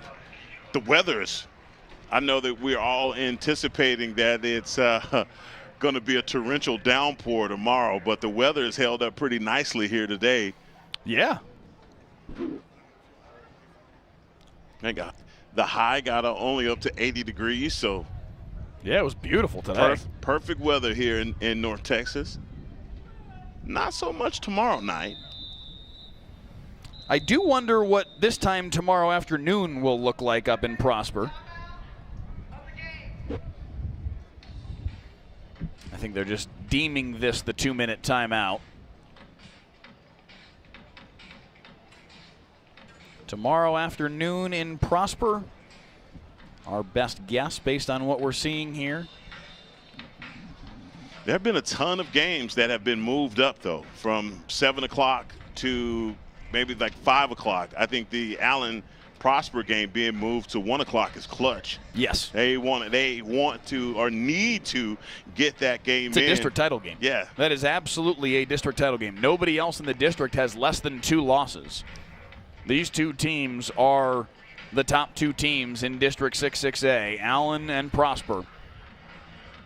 Head-to-head tomorrow afternoon. And again, you can watch the game live for free here on the WFA YouTube channel and on WFA+.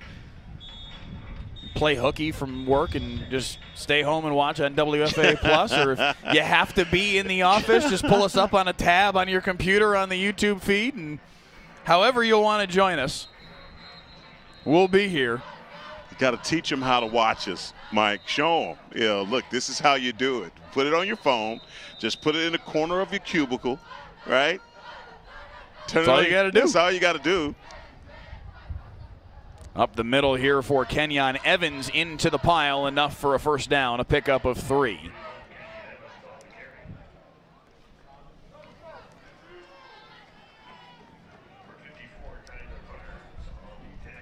Some more big games around the Metroplex tomorrow in 5A.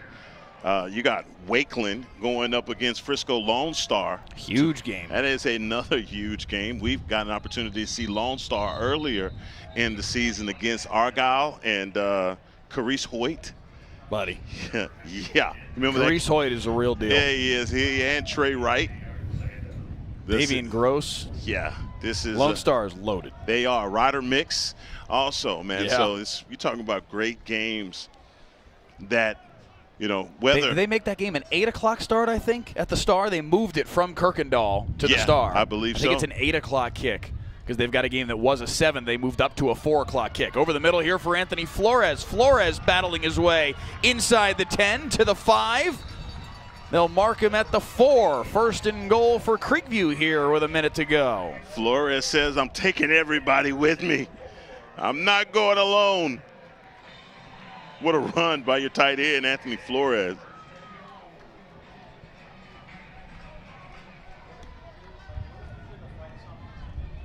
Oh, nice play, knifing in from behind by Davion Allen.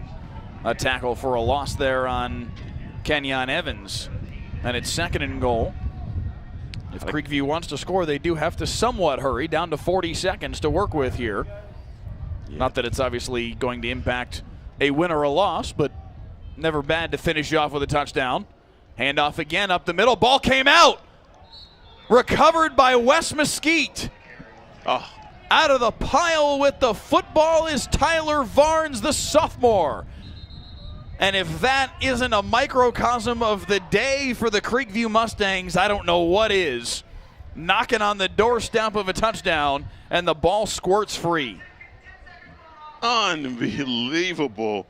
Everything pretty much going the way of the Wranglers. And, man, if you're the Mustangs, you just got to be saying to yourself, man, this is the day of Murphy's Law for us. What can go wrong has gone wrong. And you get down into the red zone and you fumble.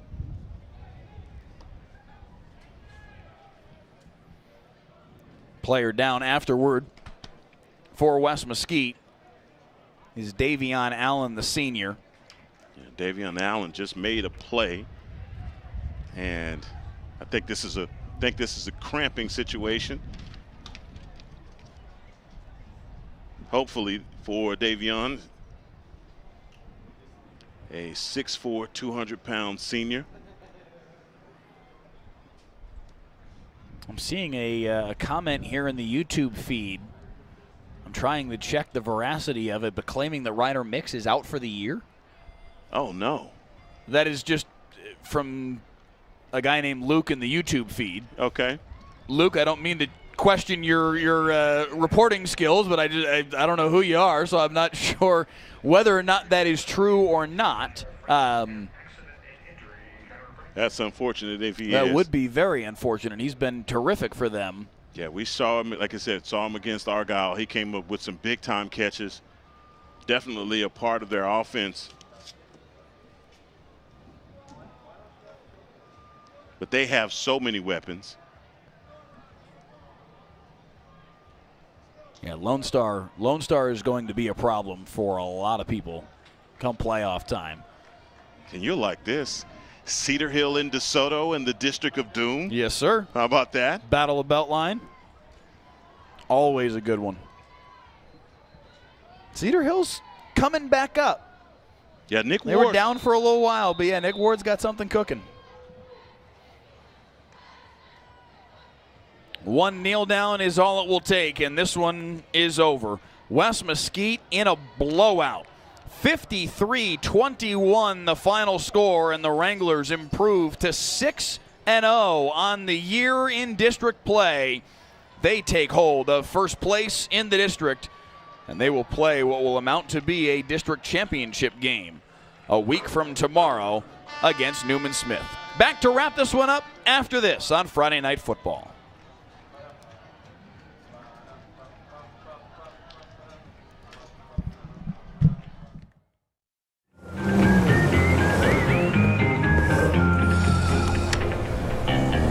Thanks, Delkus.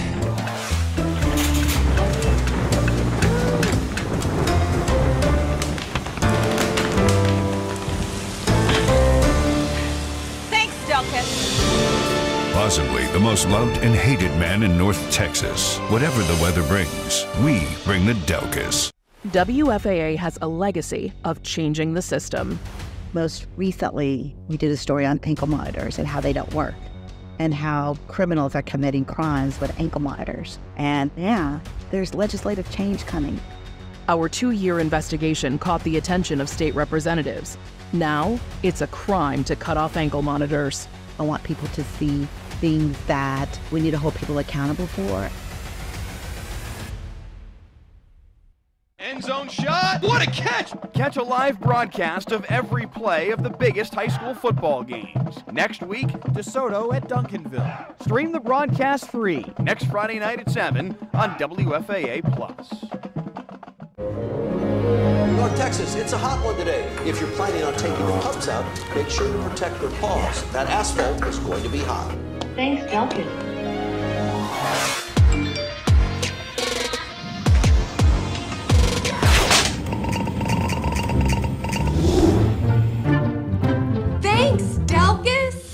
Possibly the most loved and hated man in North Texas. Whatever the weather brings, we bring the Delkus.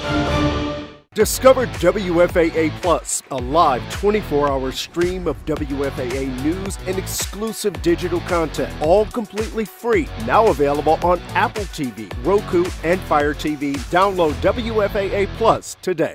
Right now in Terrell and in Dallas, your heat index is 107. Everyone in McKinney is dead. It's hot in McKinney. We'll fix that. Possibly the most loved and hated man in North Texas. Whatever the weather brings, we bring the Delkus. Hey, I'm Jason. And I'm the other Jason. We're the co-hosts of Y'all-itics, the unofficial political podcast of Texas. So each week we invite on change makers for cold beer and candid conversations into the issues really affecting Texans. Yeah, and we're bringing in diverse viewpoints so you get to listen and really understand. This is solid information and a deep dive you're not going to get anywhere else. Not to brag, but just to brag a little bit. Okay, a little. We've been trending and making headlines. Plus, we have more than 1 million downloads. And still counting.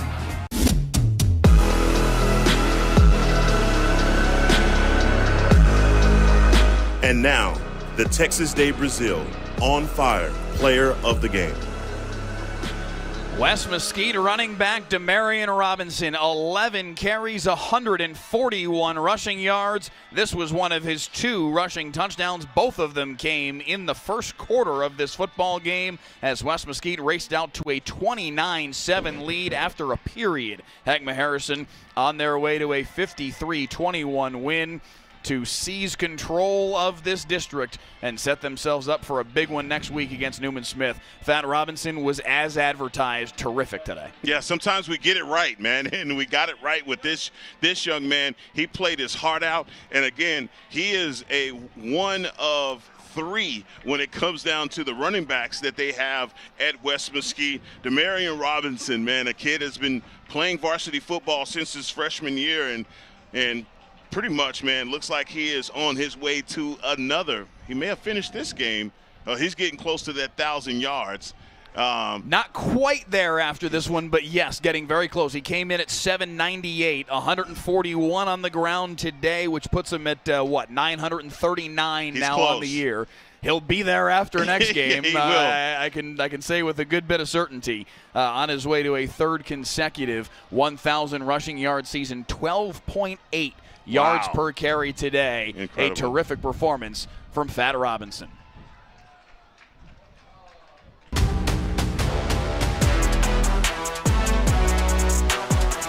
Here's tonight's Friday Night Football Play of the Game, sponsored by the Children's Health Andrews Institute. Got to give a little bit of love to the Creekview Mustangs because this catch from Gavin Palacio was terrific. Little toe tap on the near sideline, Heckma Harrison. This was a saucy little grab. Yeah, a little ballerina action right there, boy. When you get up on your tiptoes like that, they needed that grab. He made sure he took care of it. Gavin Palacio came out, even in the first quarter. He had some clutch catches to start things off, but nothing can top what he did right there. Gavin Palacio finishing with 8 catches for 76 yards and that 1 touchdown, but obviously for Creekview, not enough today. A 53-21 win in favor of West Mesquite, and it makes me think, Heckma Harrison, about West Mesquite and where their place might be within the statewide scope. A year ago, a 45-21 loss against Midlothian in the area round of the playoffs. I don't know that they have chased down the very, very top of 5AD1, but I think they've inserted themselves more into that conversation, and they're going to be a tougher out this year in the postseason. Their offensive line is going to give them a chance. Yeah. And I tell you, man, that left side of their offensive line, Ashton Burton and Javion Baker, Bubble Butt is in the building. I promised I wouldn't say that, but they I really had do to. call him Bubble Butt. That's his nickname. Honest to God truth. When his coach said that, I said, "There's no way, Coach. There's no way." But man, once I got out here and watched this kid play, I am absolutely in love with the way that he plays. He did his thing. That offensive line, like I said, they're great at the running back position. Jalen Dotson is also excellent at the quarterback. But, man, that offensive line gives them a chance. Yeah, Jakevian Baker, we won't sell you out and tell everybody the other nickname that Coach told us about. We'll just leave it at Bubble Butt. Just a terrific performance from that offensive line for West Mesquite. It's across the board. They were in connection with each other throughout the day, and they were just clearing gashes for Demarion Robinson, for Kamari Carter, for Roschon Smith, who averaged 10 yards a carry today, 12 for 120, right on a 10-yard per carry average over the course of today. Really, really impressive run game performance from West Mesquite. And you better buckle your chin strap and come ready to stop the run when you face West Mesquite. Come next week for Carrollton Newman Smith, and come playoff time as well, because they are tough to stop. Yeah, they're physical. And not only on offense, but on defense as well. But offensively, you could just see it. They just started to wear down Creekview. The Mustangs came in with their chin straps all tightened up. But, boy, I think the physicality just started to wear them down. And you started to see it after halftime in the beginning of third. That team was worn out. Yeah. No two ways about it. Ultimately, it's a 53-21 final in favor of West Mesquite. Fat Robinson leading the way, $141 and 2 touchdowns on the ground for West Mesquite, who wins by 32. Another blowout win for Steven Jackson's team, and another shot across the bow to the rest of 5A Division I as they win in runaway fashion on the road against one of the other top teams within the district. For our entire Friday Night Football crew, our director Clay Marshall, our photographers Graham Rayner and Cody Pryor, our digital coordinators back in-house Pete Friedman, Ben Sawyers, and Jay Wallace, Hagma Harrison alongside, I'm Mike Leslie. Thank you so much for joining us this afternoon for a little matinee Friday Night Football action between West Mesquite and Carrollton Creekview. Tomorrow, Allen and Prosper, 1 p.m. Skip work for that. We'll see you tomorrow from Children's Health Stadium in Prosper. Good night, everybody.